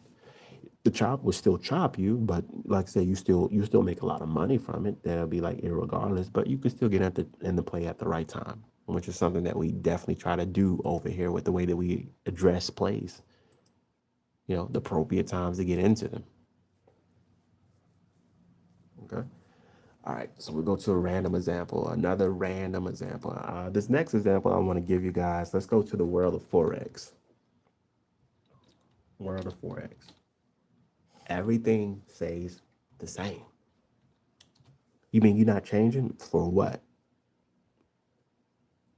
Your plays move by how they are structured to move. For what? I changed nothing, right? Same rules. All right. What move did you give me? Why did you give it to me? Okay, got you. Context. Strong move up. This is the last thing you were doing here, the 4 hour chart. This was essentially at 5 o'clock, 9 o'clock, 13. So you moved here at 5 o'clock. Why? Why you give me that type of move at 5, the candle from 5 to 9?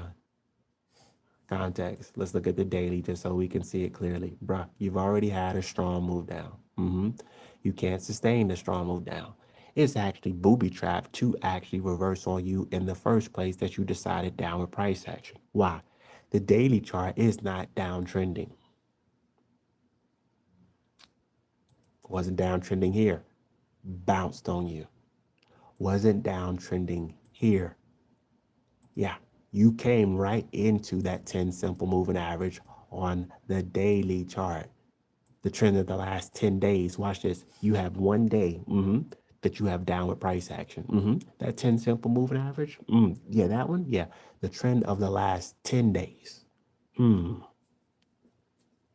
That's why we try to tell people, stop thinking that this damn price action can change the trends of these damn SMAs. You don't understand what these SMAs represent. You think they lines on chart and they're lagging lines. Nah, bro, you're giving me factual based intel about the trend of the last 10 days. So you telling me we about to just rip it for what we do suddenly with price action. Stop playing with me, right? Got you. What do you know before you even know it? Watch it. Whoop. Who? Smaller time frames. Who? Look at my y'all don't be seeing how my brain be already knowing what I'ma see? Bruh. 15-minute chart, V-shaped recovery. Stop playing with me. V-shaped recovery. V. V. Look at that. V-shaped recovery. V-shaped recovery. You probably want some cleaner ones? I'll show you some cleaner ones. Oh, that's the 5 minute, excuse me. 15. 15. V-shaped recovery. Absolutely. V-shaped recovery. How you know you're gonna get that 5 estimate that V-shape? Because bruh, that's what demand does. Ain't nothing different. I know why the price action is so explosive. Why? What I told you to on these trades. What I told you, what did I tell you guys in these trades is your entry point. What I told you is your entry point when you know that these plays have done what they need to do in terms of touching higher time frame structure that represents demand and supply. Your entry is going to be based on crossing who? Which time frames? Which time frames and what on those time frames?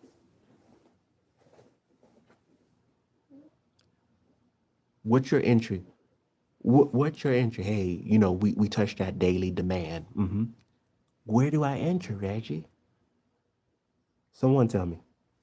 Where are you entering? When's going to be your green light special to know that, hey, my explosive power is coming? You're going to touch.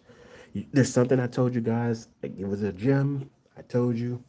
You're going to touch this. We didn't set it in the earlier examples. Your play is going to be good to go when this occurs on these time frames. See if anybody remembers.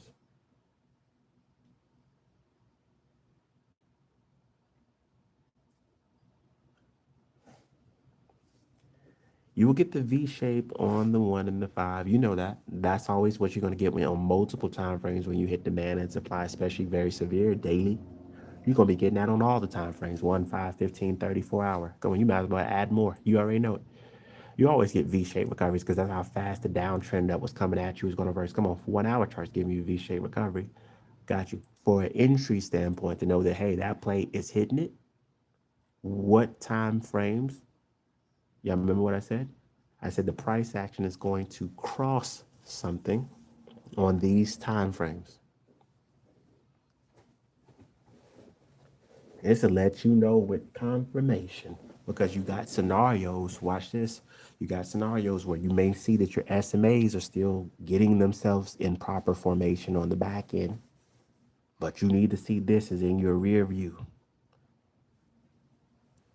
Exactly that 5 SMA on your 1 minute chart, on your 5 minute chart, on your fifth. Watch how good your plays work for you when your 1, 5, and 15-minute chart have that 5 SMA from doing what they need to do in the rear view. Even if you got a 15-minute chart that looks like it's starting to go neutral, right? Or it's starting to do a slight, like it's starting to do a slight change of maybe, it ain't even done it yet. Starting to do a slight change, but it's in the rear view. It's gonna be in the, you're gonna see the price action. Watch this. Phew, 1, 5, 15. Those be your strongest plays. Why? Because they are multi-time frame reinforced. You mean the institutional calling card? Yep. Because they make sure that their entries from demand are going to freaking supply. They make sure that their entries from supply, watch this, they not playing with that, are going to freaking demand. How they gonna make sure it goes there? Multi time frame trend reinforcement. What does that mean? That means that even the adverse price action will be serving the play to go to where institutions need it to go. Even the adverse, the bad price action, yep, more fuel. Thank you. Why? Because it has multi time frames to reinforce the move to go to their targets.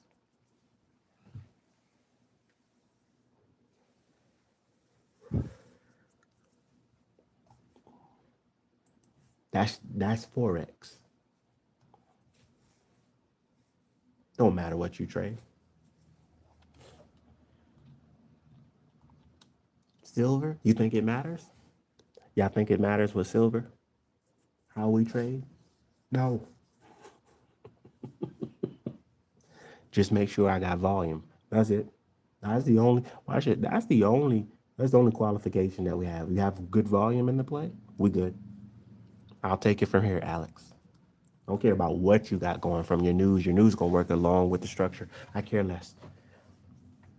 But Reggie, what if they release random news and it's adverse? Oh, so you think the people that will be trading in these very, very high volume plays, watch this, that are quality plays, not your random, I don't know, penny stock looking stuff, your random stuff. I'm talking about you not just going to be doing this type of stuff on gold, silver, things that people are heavily invested in on a routine basis, not some out of the where did that come from? Who is this company? Not that stuff. Not that stuff, guys. Stuff that can get halted for an investigation. Nah, bruh. Nah, y'all go ahead and enjoy that. I'm gonna let y'all have that. Y'all got that. Now y'all little risk takers, y'all can have that. Nah.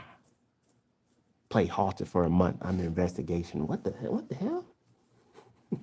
Nah, I'm good. I don't want it. Watch this. Silver, how's it moving, right?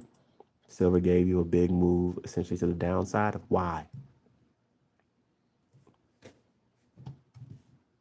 What do you know before even seeing the entire play? The play gave you a strong move down. What do you know before I even begin to pull up what this chart had going on?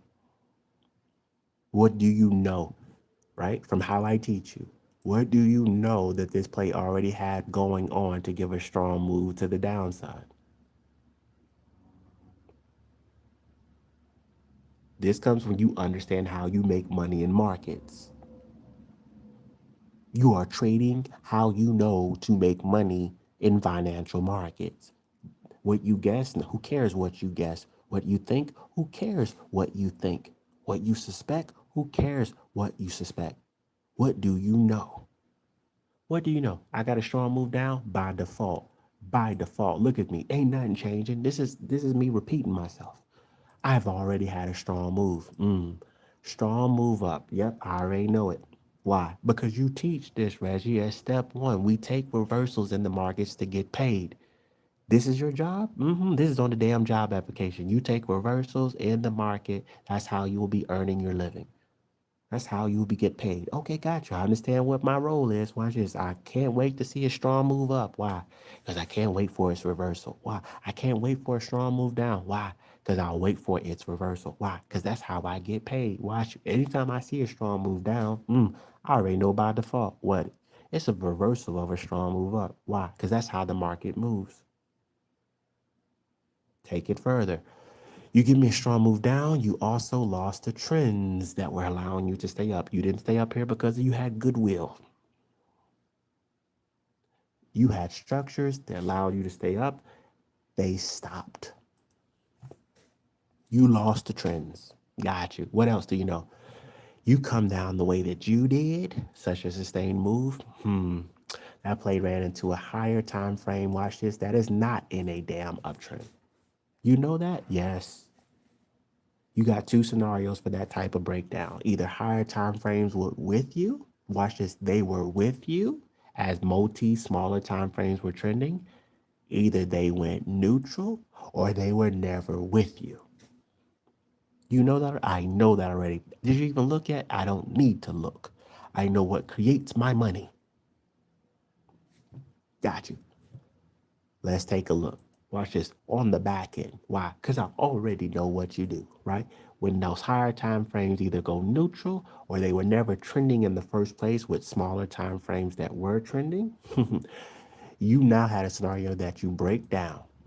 I get on the other side of the 1, 5, and 15-minute charts 5 SMA. Watch this, that is either neutral or already down. I already get on the other side of them. Watch this. As I come down, I squeeze the living hell out of buyers that created that strong move to the upside. I'm squeezing the hell out of you for the further continuation of the move from my interaction from up top. You know all of that? Yes, because this is always what happens. Stop playing. 4-hour chart. What we got? 4-hour chart. Oh, this is a little unique, but it's cool. What happened here? This is your move. 5 o'clock, 9 o'clock. Got you. I'm too far away from my trend. I got you. I'm too far away from the 4-hour chart trend. Got you. So if you're too far away from the 4-hour chart trend here for silver, what does that mean? Let's pause. I'm too far away from the 4-hour chart trend. Watch this. So I'm not going to be closer on the daily. The 4-hour chart will be closer to price action. The 4-hour chart will be closer to price action than the daily. What happened here? Let me see if anybody would understand what happened here. They gave me the third example. Ain't that about a bleep? They gave me the third example. What happened here, guys? While we pull down like this on silver, while we pull down like this on silver on Friday, that's 9 o'clock candle to that big red one. Why we do that? I was looking for the neutralization. Watch this. I was looking for the neutralization of either higher time frames that were up there trending with it, or I was looking for the scenario that they were never trending with you in the first place. As to why you broke down. They gave me the third narrative that I didn't even mention because I didn't think that you were going to see it. What happened? Overextending supply. It it's tricky. It's a little tricky. Watch this. The fact that this play does this is a story all in itself, right? So I wouldn't classify it essentially as an overextension because look, you got into the Bollinger Bands here on the 4-hour chart, and my 5 SMA wasn't even there. My 5 SMA wasn't up there with you. The price action exploded for silver into that Bollinger Band. Why would you do that? That's the story. Why do you explode into an area of supply and keep going on that 4-hour chart? Why you do that?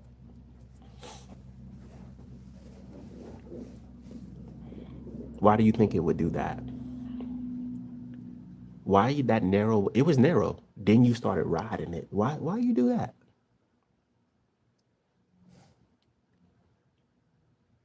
I understand why you're slow down, and it's gonna make perfect sense. You write it down. It's gonna make I understand why you did what you did. It's a narrative that we talk about. What do you think? What y'all think in the chat? Why do you think my plan? This is a supply area. Why would my play not just come to a supply area, boom, have a nasty pullback? Why does my play decide, hey, I'm going to supply, and I'm going to keep going on the 4-hour chart? Really? You just gonna keep going? Y'all give up? What you got? There's only one scenario when you ever do this. One. You're never, watch this, getting into this Bollinger Band like this unless you've done something. And we talked about it earlier on the live. I think y'all waiting like further squeeze of shorts. It is coming from that because continuation is always from the further squeeze of shorts, but you're not even gonna get access to do that because you have supply area here, right? That's their protection. You wouldn't be able to squeeze those shorts. The fact that you're able to break through supply and still squeeze means you have a big brother effect. What do you mean? The scenario here is greater than the 4 hour chart. What do you mean? You've overextended against a higher time frame trend. That my 4 hour chart structure trends are irrelevant. Why? You messing with somebody else that's greater than 4 hour chart structure. That I get the correction to go through the Bollinger Band, go through key levels. Always, I already know the 4 hour charts are even down there telling you what? V-shaped recovery. What's the V-shaped recovery a sign of? That you hit somebody's time frame structure that's greater than yours. Why? Because 4 hour chart structure can't correct 4 hour chart structure. There's a greater time frame who was overextended at play. There you go. Look at this. This play even got the daily chart and damn Bollinger Band rides. Daily chart supplying hitting. Got you. Come on. Now we playing structural anchor. A game most traders are never going to play in their entire trading existence. Gotcha. So my weekly chart was over. Let me see here. So my weekly chart even giving a little bit of a V. Okay.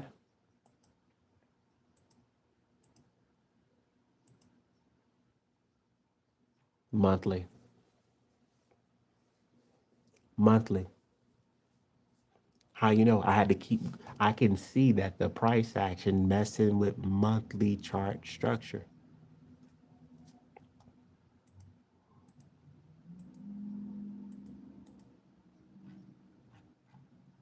Quarterly. Damn. Gotcha. Not yearly. Look at that. Not yearly. I can trace how far you went back all the way to quarterly structure. That's in a freaking uptrend. Who lets me know? 4 hour chart, V shape. All I got to do is track. Track what? How low you go? Mm-hmm. Excuse me. Yeah, is that how? Excuse me. Hold on. Let me make sure I did that right, because I always get back to the wrong chart. Hold on. Remove. Mm-hmm. Go back. Go back to what? Quarterly. Hold on. How you do that? Favorites. 3 year. Click it again. Time frame. Quarter. Because I see the price action with 2 quarterly structure. Draw a line where the lowest point is and monitor, because when I would have been looking at this in real time, I'm going to see that the price action keeps coming down, keeps coming down, keeps coming down. I'm looking for my 4 hour chart to give a V shape from where you keep coming down. I know you're messing with quarterly trend. Got you. 4 hour chart, where you at? Look at this. This is not recent. Damn, this ain't even recent. This ain't even recent. Quarterly chart, come on. I'm playing in continuation mode from where? Damn. I'm up here trading. They got me up here trading the continuation of a damn swing trade.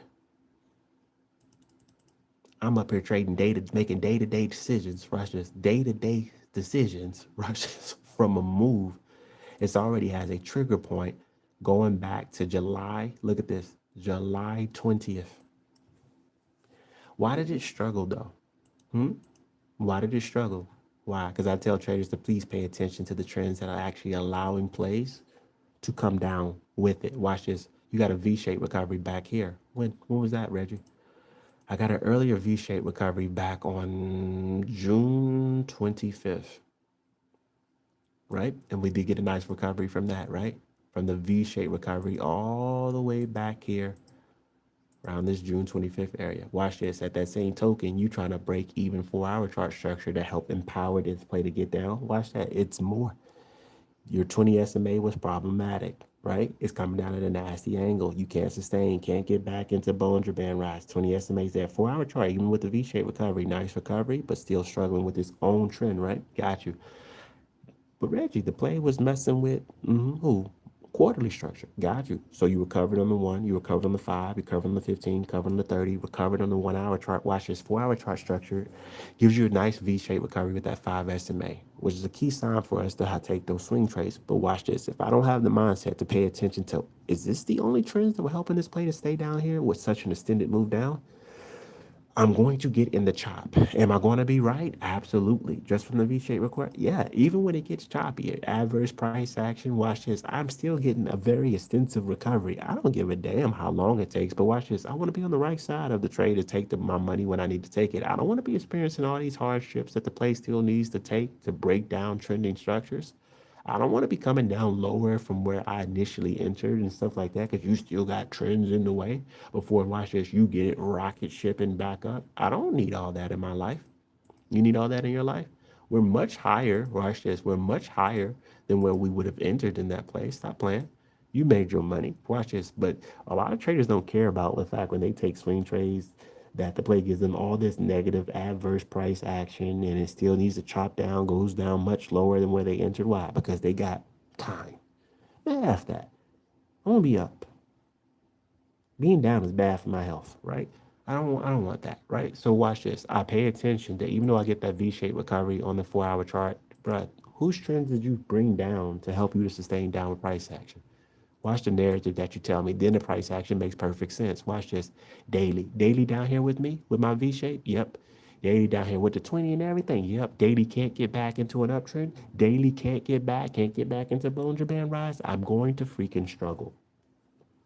I'm gonna get nice little mini nice little mini type little swings. Watch this, and I'm still in trouble. Why? You brought too much damn downtrend. You bought too much damn downtrend. I'm still gonna get struggled to get back, to reclaim, to reverse.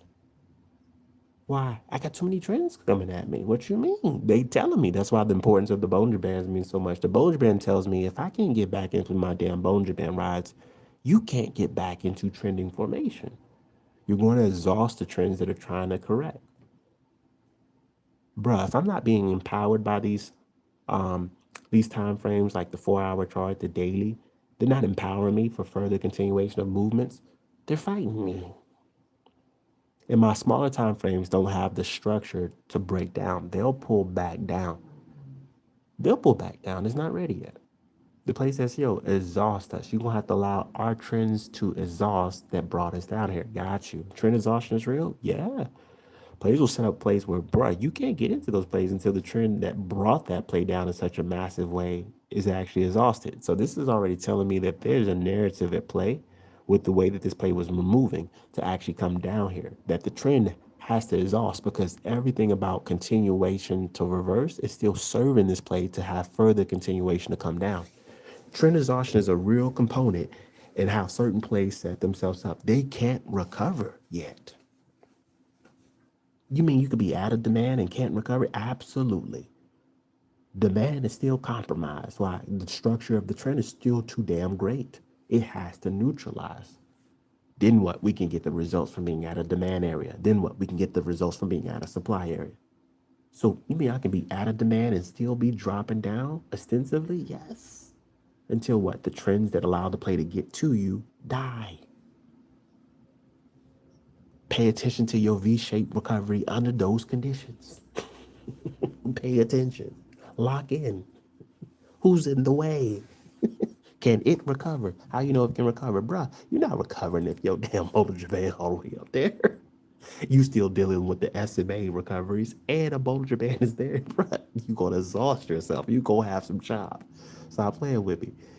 Watch this. You reclaim the 20 simple moving average finally on the daily, right?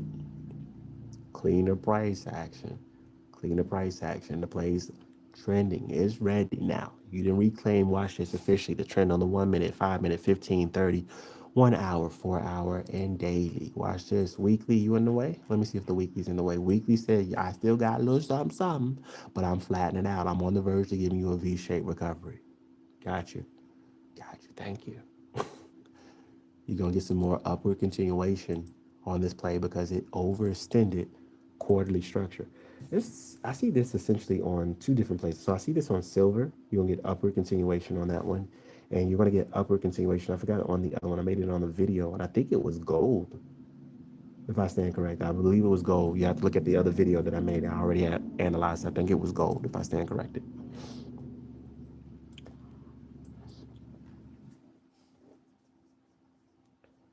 Yep. But that one says so. Don't pause, right? It says don't pause to see how far. The moving averages are God's gift to you because you'll already be understanding that, hey, that strong move up or down is messing with daily, weekly, quarterly. You'll be able to see. You see what I'm saying? So when it reverses, you understand the severity of the correction.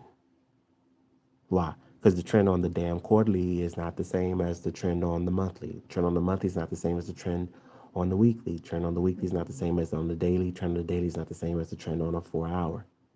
The higher the time frames trend that you mess with, that you can't convert it, when those smaller time frames then fail in trying to convert a higher time frames trend, you get the results of either that higher time frame giving you demand or supply corrections, and it's always different.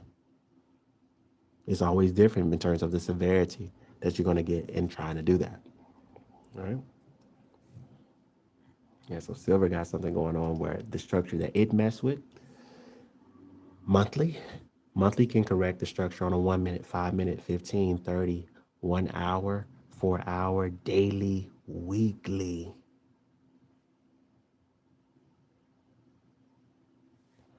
Okay.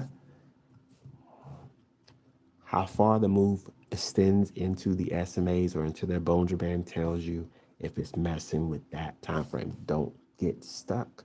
Don't just be like, oh, I see my 4 hour chart being messed with here. Look at some more time frames. Is it just 4 hour? Oh yeah, the weekly too. See, structural anchors. We big on that over here. We big on that over here because that lets us know the severity of a move or people looking for day trade moves. And bro, this is the continuation setup from a damn swing trade setup. People think this is a nice day trade. This is a damn swing trade continuation. Even the days with the damn monthly chart, even the days that you have red days, red day going to serve the play for the further continuation of upward price action. That's how severe monthly chart trend is. You mean it was really a red day? Yeah. Go ahead and throw another one in there if you want to. Damn, 2 red days. Yeah, will serve for the further continuation of the upward correction. Because monthly charts trend is different. It can survive consolidations. It can survive nasty red days. It can survive very strong pull. It can survive that. Why? Because its trend is built to last. Very hard time frame, very hard structure to form, very hard structure to break down. So if you come incorrect to it to break down its structure, you get the correction from that structure, which is way different than a reversal from a 1 minute chart trend or a 5 minute chart trend, right? The narrative changes. You got a damn swing trade correction. Easy money. And you got people over here not knowing a damn thing about why silver back, y'all. Not gonna have a damn clue about what's going on with it. And these are always the perfect scenarios for news to come out. If you understand market structure, these be the perfect scenarios for news to come out. The play's already gonna have an extensive correction. News would only but amplify it. People be thinking the timing of these news just comes out random. Bruh, people trying to get paid. News comes out when it's supposed to come out. You keep thinking that everyone is on the same playing field for some reason. We're trading these stocks. This is not your financial opportunities, it is theirs. We're not on the same playing field. they're already positioned to make bank. You gonna be chasing. I can see how the structure have aligned. You damn trending on every time frame from the 1 minute chart to the damn daily. They didn't rebalance. Rebalancing is absolutely real. If you understand market structure, you will see it. Damn, they show, yeah, damn. You actually see these jokers, watch this, not rebalancing just to take their money out, rebalancing to put their money back in.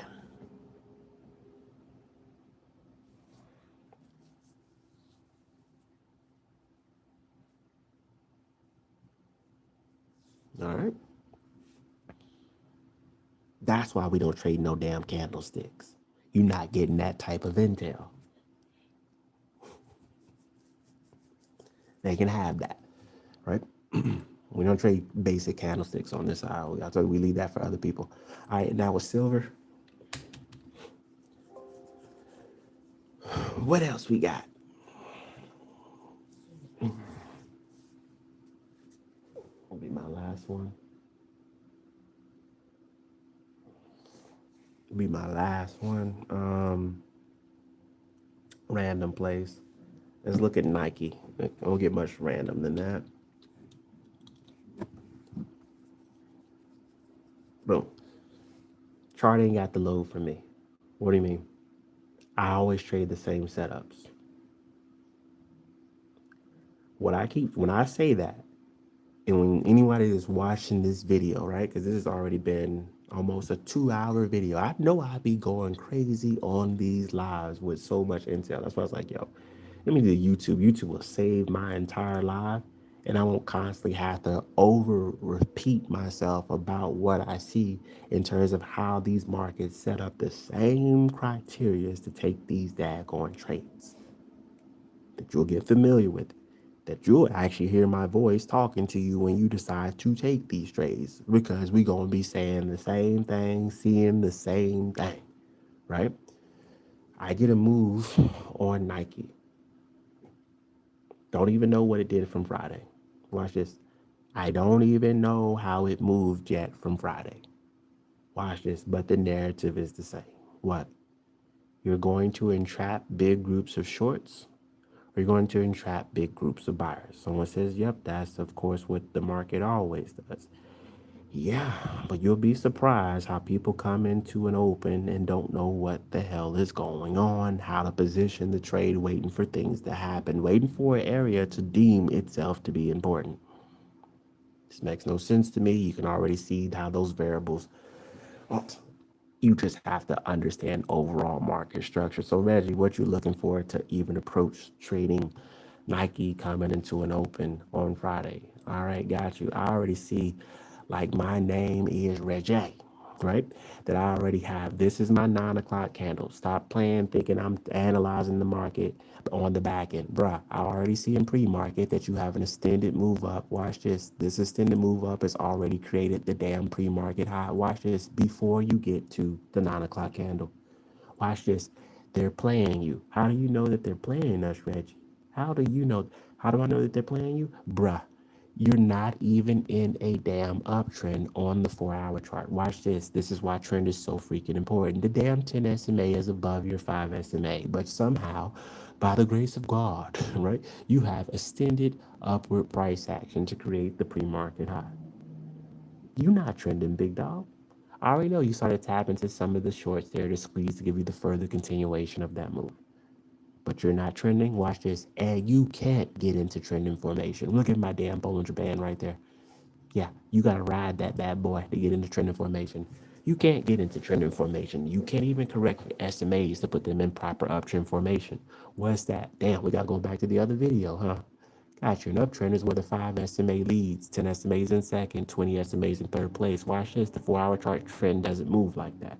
You're not about to randomly, instantaneously, especially if you have upper price action, put that damn 5 SMA back above that 10 SMA. 10 SMA takes this formation in second place, 20 SMA takes this formation third place. Stop playing. You're not going to get it. What does this mean? I'm going to get a freaking trend exhaustion. Do you know it already? Yes, I can see it from pre market high, miles away. you're going to get a freaking exhaustion of the smaller time frames that were trending in the absence of the 4 hour chart trend.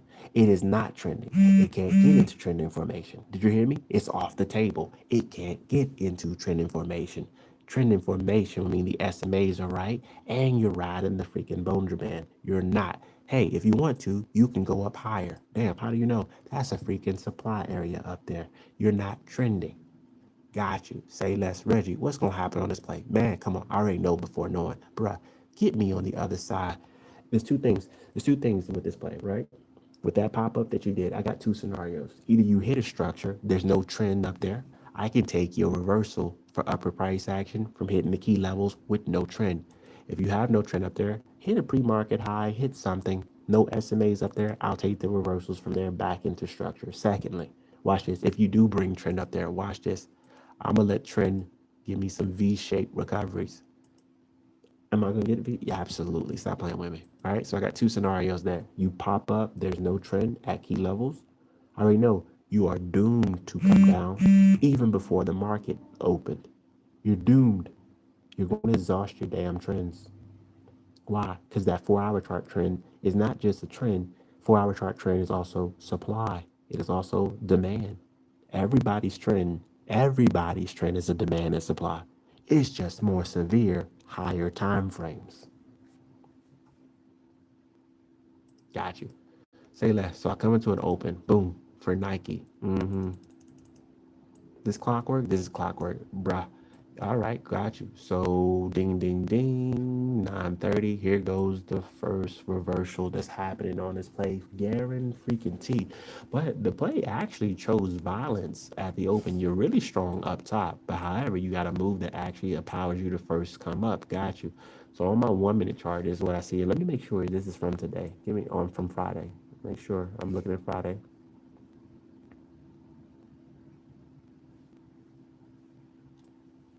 Yep. Friday, you're screwed. Friday, you're screwed with downward price action because you can't even bring the damn 5 SMA. You already have an extended move down. You can't even bring the 5 SMA down to the damn pre-market, or excuse me, previous day low. That's a death sentence for you. Come on, bro. You can't bring the 1 minute charts 5 SMA down. Why can't you bring the 1 minute charts 5 SMA down is the better question. Let me see what the hell you had going on here. Oh, you already had a continuation. Look at what you're telling me. Put your pieces of the puzzle together. You already had a continuation move down coming. I can see with that 1 minute chart. So this is your ding, ding, ding. So you already started this move early. Got you. Oh, you nasty, dirty dog, you. I got you. You played me. I see it. The 20 SMA is actually below my 5 SMA. So you're top heavy with upper price action to create your pre-market high. You already started that descent, looks like before the open. So I come down and get a further continuation of it. You got your 20 SMA below my 5 SMA. This is a neutral formation. It's a neutral formation. Come on, a downtrend. Watch this. In a downtrend, the 5 SMA leads. My 20 SMA ain't underneath you. Stop playing with me. Got you. 20 SMA is further below, right? I have a neutral formation, means I had to consolidate. Look at the proper 5 SMA is now crossing the 20 later in the day. Yeah, you're not an, I understand what you did there. That's what created that nasty pop up for you that still can't sustain upper price action. It's like a kickstand, right? Where essentially the play tells me that the way to actually come back down is to first go back up, because in coming back up, you take the buyers from that trend that were still upholding, fighting to keep that upper price action intact. They come up with you because they basically get swept and they allow, not even swept, but they actually allow the price action to have a strong move back up because they can't break down just yet. The structure won't allow it. That 20 SMA a little sneaky right there being underneath it. So we got a downward price action move that we couldn't enter because if you're trading options, this play already is a continuation mode. I said this actually earlier when we came into the live here, right? Where essentially my play is already beginning to break down from interactions with higher time frame structure. It's already started to break down. It can't break down. Look at this, because it can't even bring the 5 SMA to previous day low. But what you got? I got a scenario where it creates a liquidity pool. Why does it create a liquidity pool? If you're breaking a touch off a 4 hour charts, daily chart structures to basically get its movement, right? What your play is going to do is the following. It's going to create a liquidity pool to have another interaction with higher time frame structure so it has a greater form of demand or supply to get moving. So you get very strong consolidations, where essentially you will trap both sides of the move to empower the play to get back to a key area of structure to get the move actually into a type of trending formation. The play is still doomed to come down, but it can't break down just yet. Because even in earlier interactions that the play had, which you could essentially even see from the previous day, where would that come from? Uh, Actually, I wouldn't even say the previous day. It came from when the moment that you actually touched and created the pre-market high. You were overextended in creating that pre-market high. You were already overextended in creating it, right? Here it is that you're actually later in the day. Watch this, because you even have a double bottom here. Both times you can see it, even on a 1 minute chart. I need you to understand what trend does. If on a 1 minute chart you can't bring down this 5 SMA, the previous day low, right? If on the 1 minute chart again, you can't bring that 5 SMA down to the previous day low, twice double bottom, right? You know it's even worse in bringing down the trend from the 5 minute chart because it moves slower. It's even worse in bringing down the trend on the 15 minute chart. You want me to show you? It's even worse. The 15 minute chart is further away. It's not coming down to that previous day low. The 1 minute chart had the best opportunity to bring the downtrend down. Look how far away. Look at this. It just makes perfect sense. Look how far away you are from the 5 SMA coming down to previous day low here on the 15. 1 minute chart came pretty close on the second time and gave it up. You want to see again? I'll show you. You have a liquidity pool that was created. What happens? Man, the way that you have to entrap so many people to get us a good form of power when you're not running into that 4 hour chart, that daily chart structure, you create these damn liquidity pools. But the player is already telling you what? Hey, my cleanest move is going to be what? Bruh, get me on the other side of the 1, 5, and 15 minute charts 5 SMA. For real? Absolutely. Come on, I've been giving you that gem all day. I've been giving that gem, well, I would say at least for the for this live. I've been giving it to you, right? And I've been giving it to people even earlier today. Bruh, get on the other side. To give you the cleanest part of that move, it reclaims, because you know it's going to bounce back. You know it's going to bounce back. There's too many shorts. They can't sustain downward price action. It's going to bounce back. And what's the cleaner part of the move that you're going to get when it actually reverses because it still can't sustain upward price action? Why? You can already see the SMAs are jacked. 10 SMA above the 5 SMA, bro. You can't sustain no damn upward price action. They're tapping you into the area that you should have tapped into from the beginning, but you couldn't because you already dropped. And you dropped down so far enough, so far down that you couldn't even recover to get back up there. So you got to do a damn liquidity pool, consolidation, trap shorts, and believing that they can sustain downward price action. They can't at this time. Why? So the only way for this player to do is to come back up. Got to come back up. Why? Too many shorts to trap. And can't get further down with continuation. Why? Too weak. So what does it need? A fresh touch of what? Supply. You ramp that party. Look at that. New high today. Fake like hell. Don't even know this is a damn Titanic. You think you on vacation. You at the damn Titanic. Not only does it give you downward price action, right? That reclaims the entire move, right? It's the standpoint that people don't understand narratives. Watch this. Why the hell are you taking back excess? Why are you taking back excess? That's excess, right? Why are you doing that? You already doomed to come down. You couldn't. They faked you. You up here giving double bottoms. Y'all didn't pay me your double bottoms. You see double bottoms? Yeah, Goofy. Yeah, we see the double bottom. We don't understand the context of the damn double bottom too. That you're popping up back into that damn 4 hour charts downtrend. That part. Back into, watch that, it even gets worse. You mean worse? It gets worse. You're popping up into the damn 4 hour charts downward trend. 10 SMA above the 5. Bruh, uptrend has the damn 5 SMA above the 10. You not trending. And the trend on higher time frames represents supply. You even started some of this stupid move, watch this, from earlier, of bouncing back up to pre-market high. Stop playing. And you compound the situation. How do you mean? What do you mean you say compounding? Bruh, you were going against the daily charts structure where the 20 SMA leads, the 10 SMAs in second place, the 5 SMAs in first place. That ain't no damn uptrend. The 5 SMA leads. Bruh, the 20 SMA leads. You backwards. You ain't in no damn uptrend, but you're also trying to take on daily chart structure to revert it on that bounce. So you're messing with both the daily chart structure and the 4-hour chart structure on that bounce. People surprised about how you not only gave all the move back, but have an overextension of that move. Bruh, the 4-hour chart and the daily? Thank you. 28 wing special, please. Wit. Lemon pepper. What you mean? Right? You see it. You see it. But look at the manipulation of that play, right? You see the manipulation of it? The manipulation requires it, bro. When I tell you, you got to understand market structure, you got to understand it. You're not going to survive in these markets when they set up such nasty conditions. This is a condition that I said earlier in the live where I said, bruh, if you touch a supply area, you touch a demand area, and I'll say it again for you so it's on the live. You touch supply. I sure did. You came down from supply. I sure did. You come into an open, or your 15-minute chart, can't get to the next structure.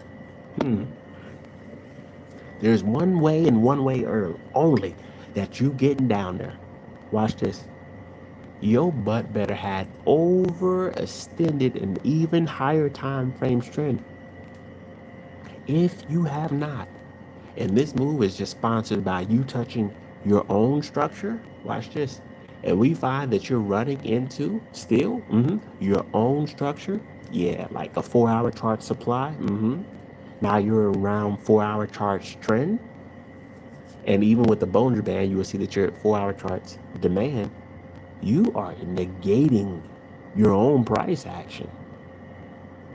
Your 4-hour chart structure doesn't break down 4-hour chart structure. You need a higher time frame, a daily, a weekly. You're not going to be able to succeed, get the job done. And the plays will always tell you how weak of a breakdown that you've done coming into a continuated setup where you can't bring down that 15-minute chart 5 SMA to your key structure. It screams what? Liquidity pool. What is that? You are going to chop the hell out of people to come back to an area where you get some more power. You don't got it, big dog. You don't got it. The first interaction must have been breaking down some of the stronger movement that you had. You don't have it. So the scenario remains the same. What? You are in a situation that you are going to chop the hell out of these people. So watch this.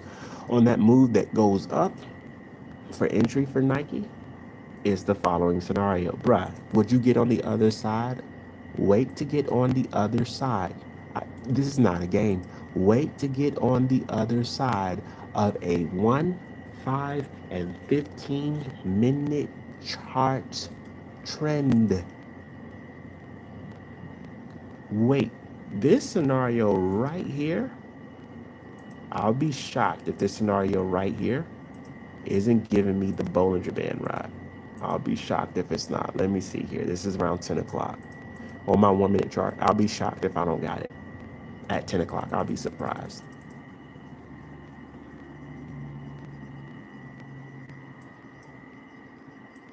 Ooh, that is choppy.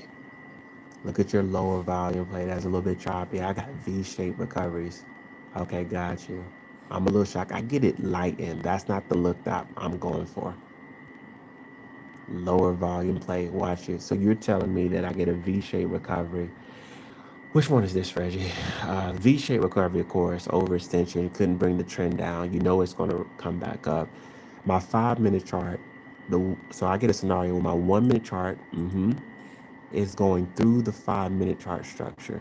That 5-minute chart still should be neutral. If not, this particular scenario, if I got the 1, 5, and 15, I'm used to generally getting a type of bull flag through that. Let me see what you're doing here, Nike. Give me 1 second here, guys. Let me isolate this one here too, because I'm generally used to my play giving a Bollinger Band ride, but I know you got lower volume here on Nike. I gotta walk this one down myself. Let me see. When you gave that reversal to take it. Okay. Okay, got you. So at the area that I wanted my Bollinger Band ride, you get on the other side of that 20. You get on the other side of that 20 and pop up. Got you. Where's my 15? Where's my 15? So you just went neutral. Yes, sir. You went neutral. I got you.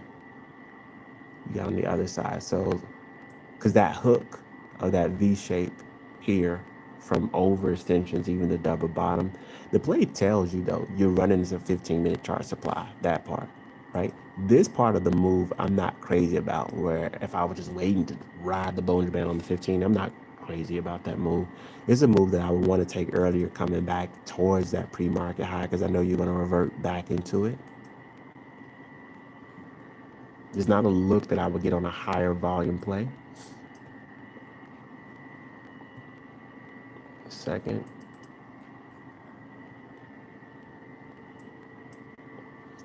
This almost serves for opening range type breakout type plays, which I don't trade.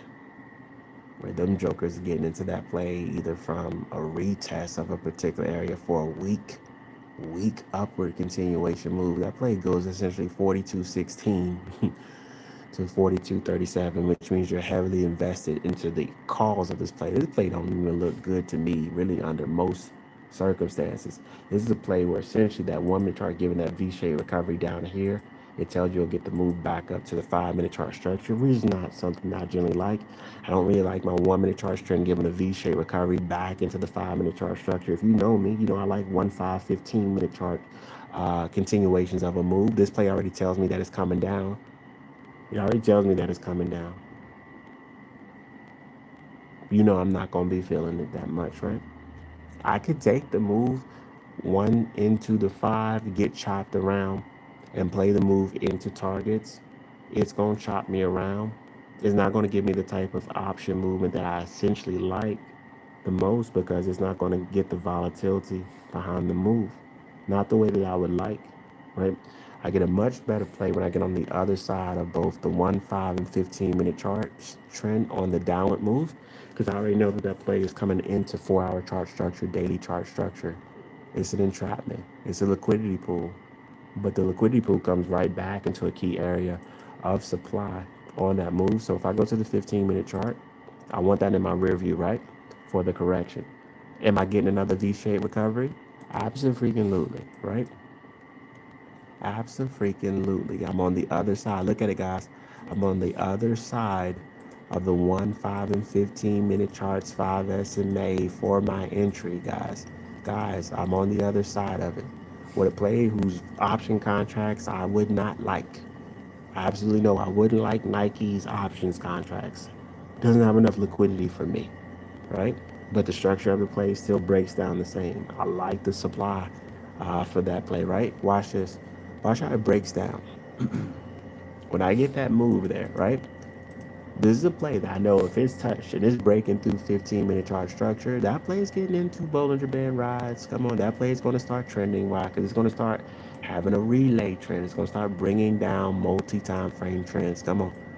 Boom, textbook in terms of the look, the appearance.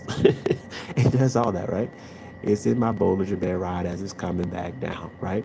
So I'm getting this move somewhere roughly around this breakdown 42.20-ish area, right? As you're breaking down that further continuation move, watch this, it's empowered. What do you mean it's empowered? It's empowered. This is a key reason why you want to be on the other side of the 1, 5, and 15-minute charts 5 SMA. There's a science behind it. Why? Because even adverse price action can't correct. Watch this. What's happening in this area where you get this correction? Why are you coming back down like that? Why are you coming back down more V-shaped corrections? Watch this. Let's draw it in the box. You don't understand what's up here. I understand what's up here. One of those 3 time frames trends is not allowing you to sustain upward price action. Well, why did I bounce like that in the first place? Got you. Because you're still running into structures down here. You probably had a pivot or something down here, which I've removed so you guys can see my chart. But watch this. Let's go to a 15-minute chart. We drew a box around that area. Price action is not random. Watch this. When you bouncing like this, watch this, is because you are directly. You can see it, that V-shaped recovery. This is a seller's neutral. Look at the price action. Bruh, you can't get back into a Bollinger Band ride. You can't even correct the SMAs here where we drew that box. 5 SMA is actually coming down to you. That's a seller's neutral formation on Nike. You're just creating my lower high. Thank you. Appreciate you. Whoosh. Further continuation of the flush back down. Watch this. Because that play decides to choose violence and coming up like that. Watch this. The plays now. Watch this. It takes back the entire move from the upward move and it ascends because you have resting liquidity. Resting liquidity is always a direct correlation to why you have such continuated moves. There's already a big group of buyers even beyond the area where you bounced from. You're squeezing them for the further continuation of the move. No justification once you take back the entire move while you get the excess. The excess is that you already have buyers even below that area that you're squeezing for the further continuation. That's your resting liquidity. All right. So that play, like I said, it gave different looks. It tells you that the move's going to bounce back up. But what is that? That move that bounces back up. Let me see. Because even you touch that 20 simple moving average, you overextended it on the 4 hour chart. You're not in a downtrend. You're not in a downtrend. 20 SMA is above the 5 SMA. But what type of, watch this, what type of demand is that? It's not the type of demand that can actually correct multi-time frame trends, right? It's a ricochet demand. How do you know it's a ricochet demand? Because you can already see that you're not going to be able to correct the trending structures that lay above you.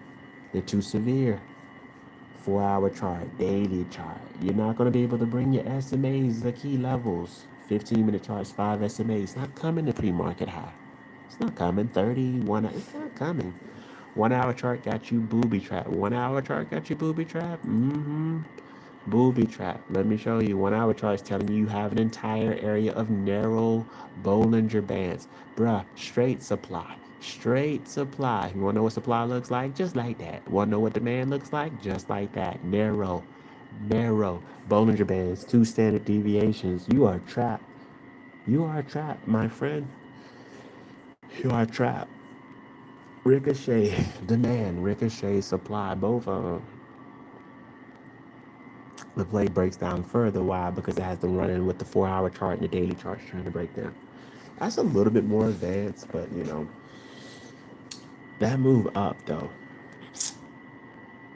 I wouldn't be a fan of it though. You understand what I'm saying? I really wouldn't be a fan of it. I really like my plays to already tell me that they can bring the 1, 5, and 15-minute charts trend with them. I'm serious about that. For the further continuation of upward and downward price action that can start to bring 30 in the 1 hour chart. You know why? Because I like big moves up. I like big moves down. I do. That's what I like as a trader. So I don't want a scenario where you going to be struggling still to bring my 15-minute chart trend with me. Watch this. But Reggie, the 15, start to give a little something. Bruh, you see the 4 hour chart up there waiting? That 15-minute chart is going to have, watch this, a chain of heart. Why? Because you should have been trending already to deal with it. And not only is the 4 hour chart trend there, the daily chart is behind it, bruh. If you don't get your little happy hips out my face, the best moves are when the 1, 5, and 15-minute chart can continue to follow that play for the upward and downward continuation of that move. Why? Because I have multi-time frame trend reinforcement. Bruh, I'm not going to have no multi-time frame trend reinforcement coming up into that. They going to change. The market's going to make you be proactive about what you think is a good trade. What I do, let me know if I'm lying, guys. What I do when I come into my markets, tell me if I'm lying. I'll already factor in what the big move up or down is going to do to my play. Is that key? Hell yeah. So when it starts to happen, I'm not, you know what I mean? Find myself doing technical analysis coming into that open, or after that open. I'm not doing that. I already see what's the consequences of strong upward or downward price action. That's the bare minimum that I think you can start to do when you look at your charts. What happens if we have such an explosive move down? You start taking away narratives. When I think the momentum of the play, the momentum. We ain't penny stock trading over here, right? These places have entire structures that the momentum will die the hell out. Will die the hell out. Momentum. You better have some backup to stay up. You better have some backup to stay down, right? Factor it in already. Factor it in already. What will upper price action do with this move? That's why I be teaching you guys. That's why I teach you guys about trends, because trends allow plays to reinforce upward and downward price action. All right. Key lesson there. All right, and this last one, we'll take a look at it and get out of your hair. This is a big one, so I know people have a time to digest this lesson. Multiple stocks, multiple trends. We analyzing what that look like, what that is. Watch you, because it's the same concepts you can apply when you look at other time frames. All right.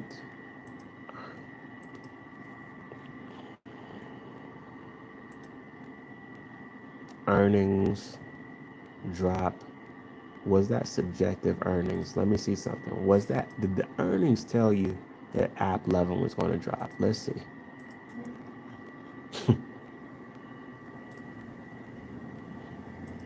Earnings would have had to correct structure. 20 SMA is clearly coming down before earnings. You clearly have supply.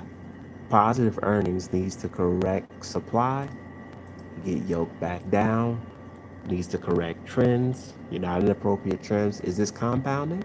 24-hour chart wasn't right. Daily wasn't right. Weekly. Bruh, I'm not wasting my earnings. AppLovin. I'm not wasting my earnings to fix daily and weekly charts downtrends that are coming at me. Great earnings from AppLovin. Yeah. Smoked. Why? Weekly chart is down, bruh. Weekly chart is down. Daily chart is down. I'm using positive news from earnings to correct structure. These people would have already rebalanced this. We would have came in more of a neutral state to have positive earnings for AppLovin. All right. Once again, right? All right. Now check this look. So with AppLovin, still got this nasty weekly chart trend. You're on the Bollinger Band or close to it here on the weekly chart, right? Let me see if you're justified to still come down, because I see that you're almost trending for real on the weekly. Let me see if the monthly chart has something to say about this. All right, so the monthly chart is saying, hey, baby, just want to let you know, I'm not trending yet, right? I'm not in downtrend and I can't get into it yet. I got a demand down here. I got you. So we're messing with monthly chart structure here on AppLovin. However, watch this. This is a scenario where, come on, my smaller time frames absolutely have to be getting it, right? They need to be getting it, right? All right, so they stopping to getting it downside. I got my 1 hour chart back into an uptrend. I got that 4 hour chart. Where you at? 4 hour chart on the verge with a V-shaped recovery. However, the 20 SMA needs to come down more. All right, could possibly do that during. Could possibly do that essentially. When would that be? A little bit more and coming down in relation towards Sunday and Monday, right? And look at the daily. The daily chart tells me, okay, Verbi, I'm coming back into this 5 SMA that will be further coming down to me. So I'm still going to be trying to break down daily chart structure, right? So it's telling me that, like I said, with the between that 20 SMA, seeing where that is on the 4 hour chart, I can get a recovery and coming back up, because the play already screamed at me, bro. I didn't reclaim 1, 5, 15, 30, 1 hour charge trend. Working on my 4 hour, right? I already gave a V-shaped recovery there. But watch this, the 4 hour chart still struggling to reclaim its 20 at the same time. Further upper price action will put it closer towards the daily chart structure. And the 4 hour chart is telling me too, even at the moment, that's why I said it needs to come back down into Sunday. I can't get my Bollinger Band right offhand, right? Can't get it right offhand. And let me see if that was your entire structural anchor here for AppLovin, because I need to see who I'm messing with this one.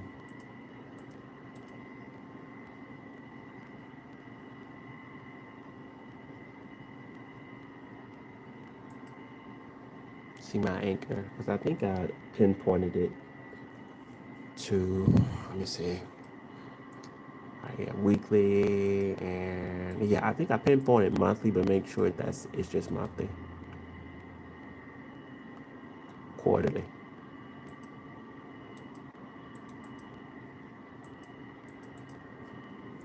quarterly. Got you. The context changes. That's quarterly structure. How do I know? The quarterly trend is not in a downtrend, and it just formed this 20 simple moving average here on the quarterly chart. Oh, I got that 20 SMA down there. Quarterly chart's not in a downtrend. Gotcha. So my 4 hour chart is on the verge, and it actually did. It gave me a V-shaped recovery. So you're already going to be still having more upward price action because you're gonna be having more upward price action on this one. This should be a little bit more of a struggle. Once this 20 SMA come down, once that 20 SMA comes down, it's telling me I'm gonna still get that upward move and coming back towards the daily charge trend, right? I can have my first interaction with that daily charge trend where I will exhaust myself and start to struggle. What I'll notice is on those pullbacks, I can't reclaim getting myself back into a downtrend. I wouldn't be able to reclaim it. The steepness of my SMAs tells me like almost an entire story, right? If I had a scenario like this, nasty 20 SMA will tell me that I will pop up into it and I will consolidate before breaking it down by bringing my SMAs closer and closer and closer to basically power through it, right? So with this one here, essentially on app 11, I got the scenario where, of course, this 5 SMA on the daily is going to be a target. I'll see the pullback. I'll pay attention to how the pullback on app 11 struggles at that area first, at that 5 SMA.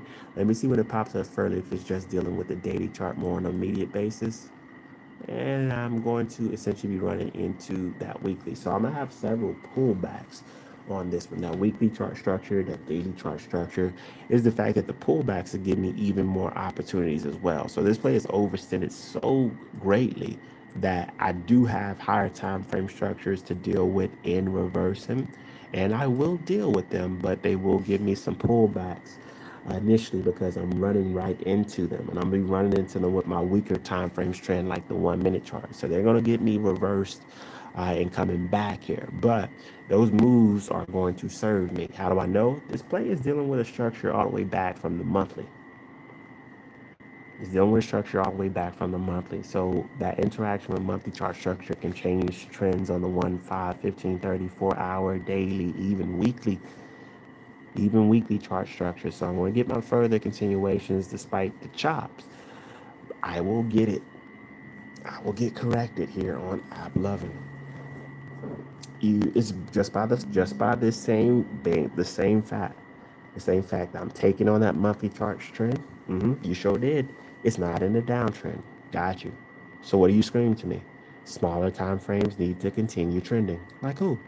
1, 5, 15, 30, 1 hour, 4 hour chart. Trending how? SMA formation. Bollinger Band ride.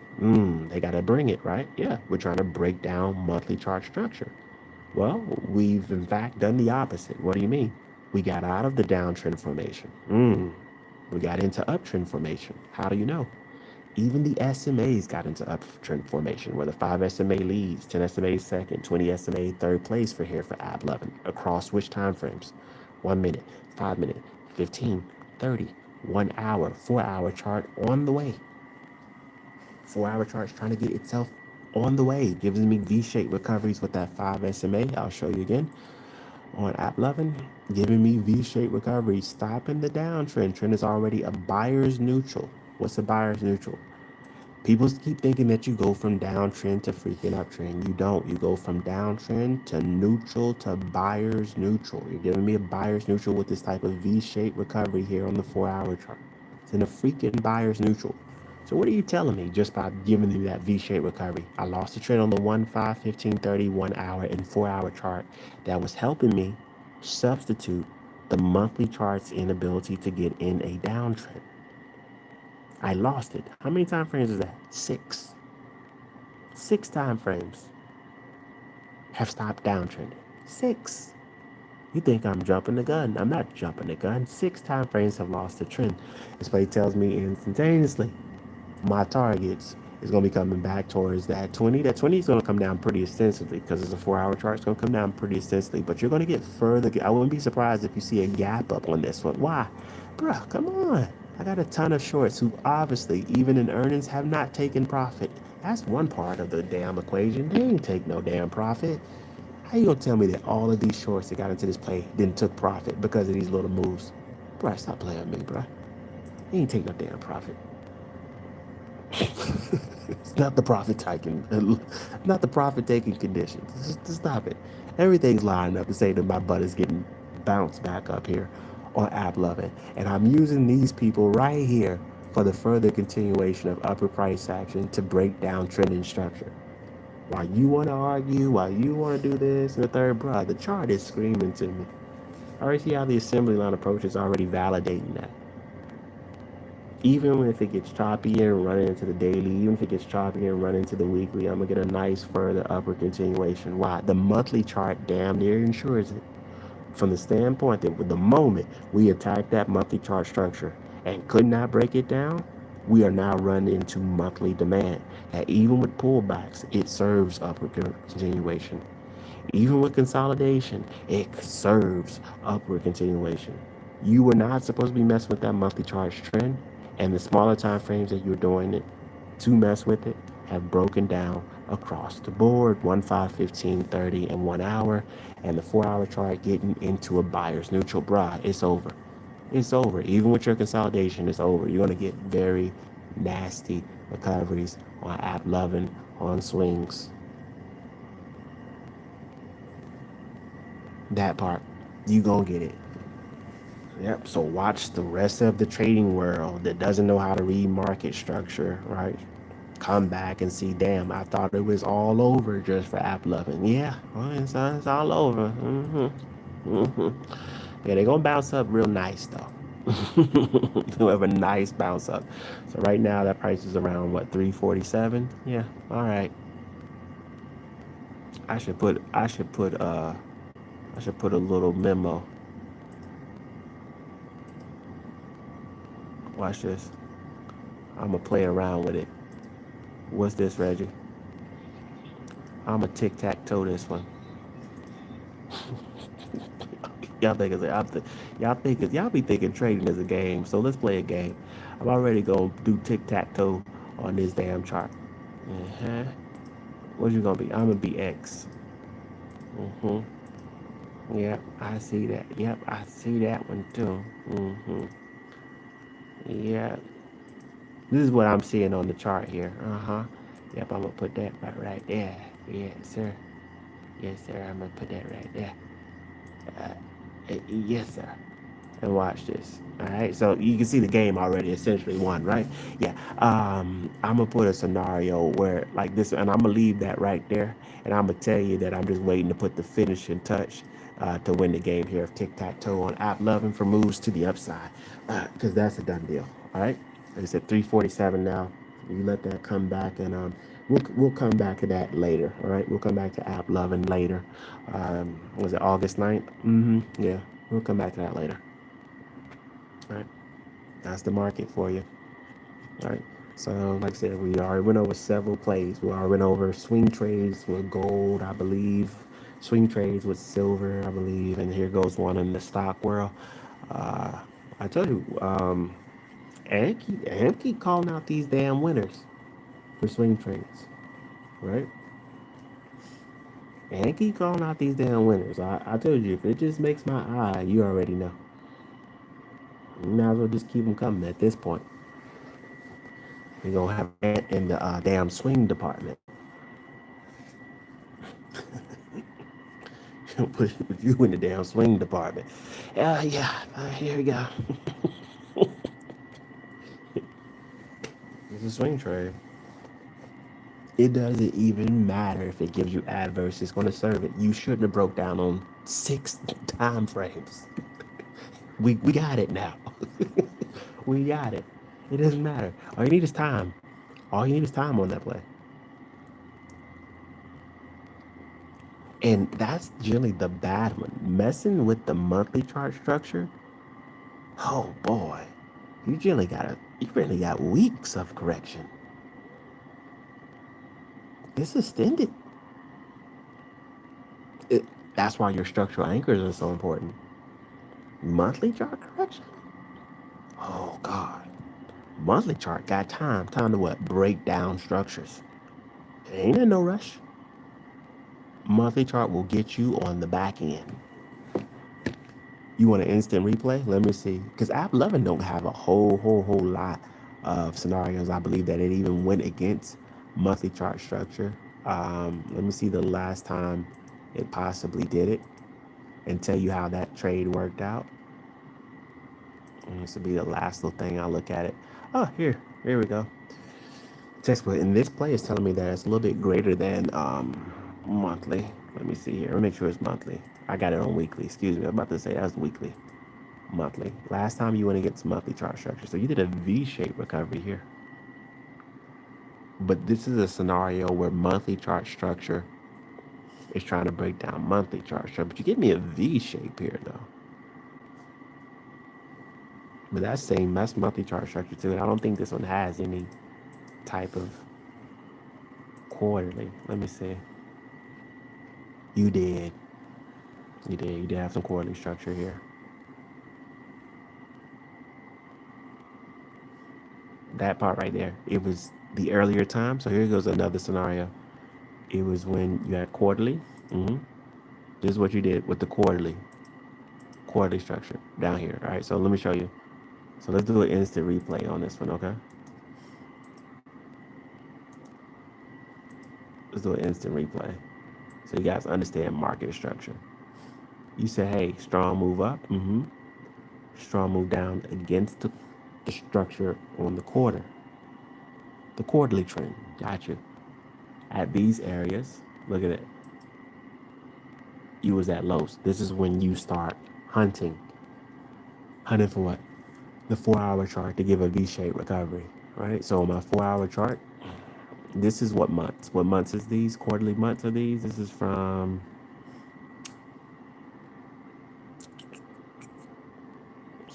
October. No, I think that was October.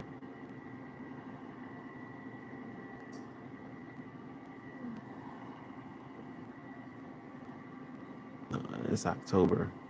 This was October. This is actually going towards. A second. Is that range between? I think a little bit towards November going to December. I think towards January, right? For this one right here. It's a little bit after the new year, right? All right, so that move stops. Let's go to the 4-hour chart. The 4-hour chart is a smaller time frame where I can pick it apart. I drew the line. Line's all the way back here. Here it is. So this was coming back, and let me draw a star there too so I can see it properly. You can see it properly. Favorites.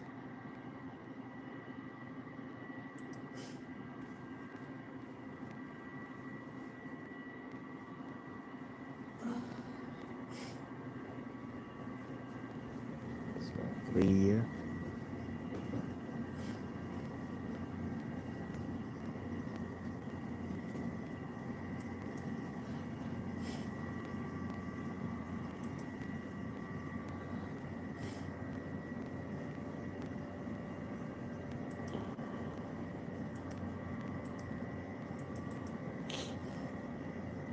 I just want to draw a box so I see it.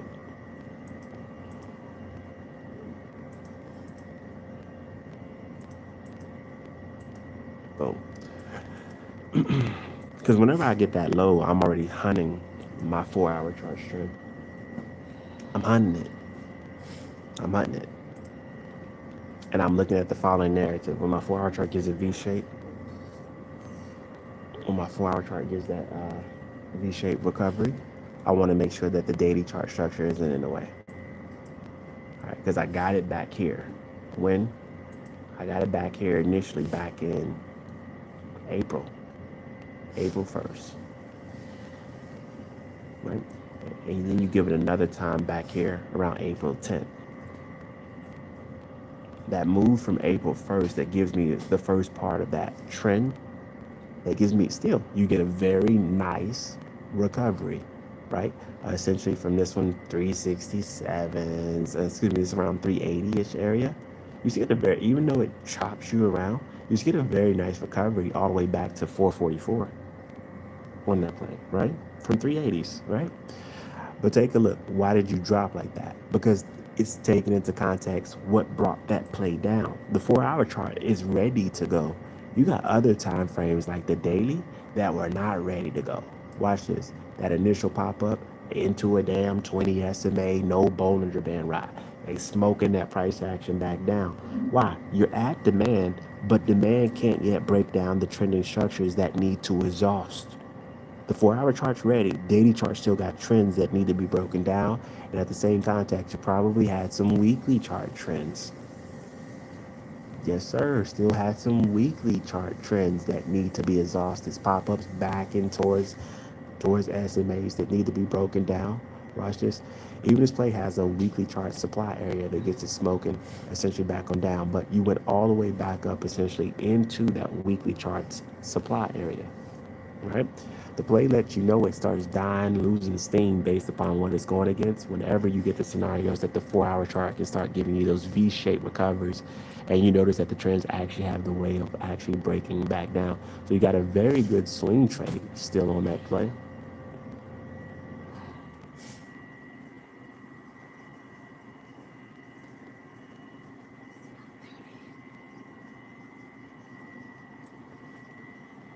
And the 4-hour chart gives you a V-shaped recovery. The plays don't die out when they have the backing to have continuation from a higher time frame. They don't die down like that. They stay intact. The average price action will still serve it. Once you get to the point where you reclaim you reclaim the daily, you know it's experiencing trend exhaustion. When the trend starts dying out, you'll see it like, damn, I'm pulling back. Like, oh, 4-hour chart is getting back into a downtrend. No, sir, not that type of stuff. We're not gonna be doing all that. We're not gonna be doing all that. Daily charts there, the reinforce, like it has reinforcement to stay down, that type of stuff. Okay, it's not gonna do that. All right, but you got a good trade coming up for that one. Like I said, that's some easy money for you, and the writing's on the wall for App Loving. So make your money. Let's play tic tac toe with that. X marks the spot. You're gonna be squeezing some of those shorts from that Wednesday. All right. Textbook on it. It's already riding Bollinger Band, so just telling you firsthand. Yeah, it's telling you firsthand it's ready to go. I wouldn't be surprised you get gap ups for App Loving. I wouldn't be surprised you open with a gap up from Sunday or Sunday 8 o'clock. I wouldn't be surprised. All right, guys. I'm gonna holler at you. Peace.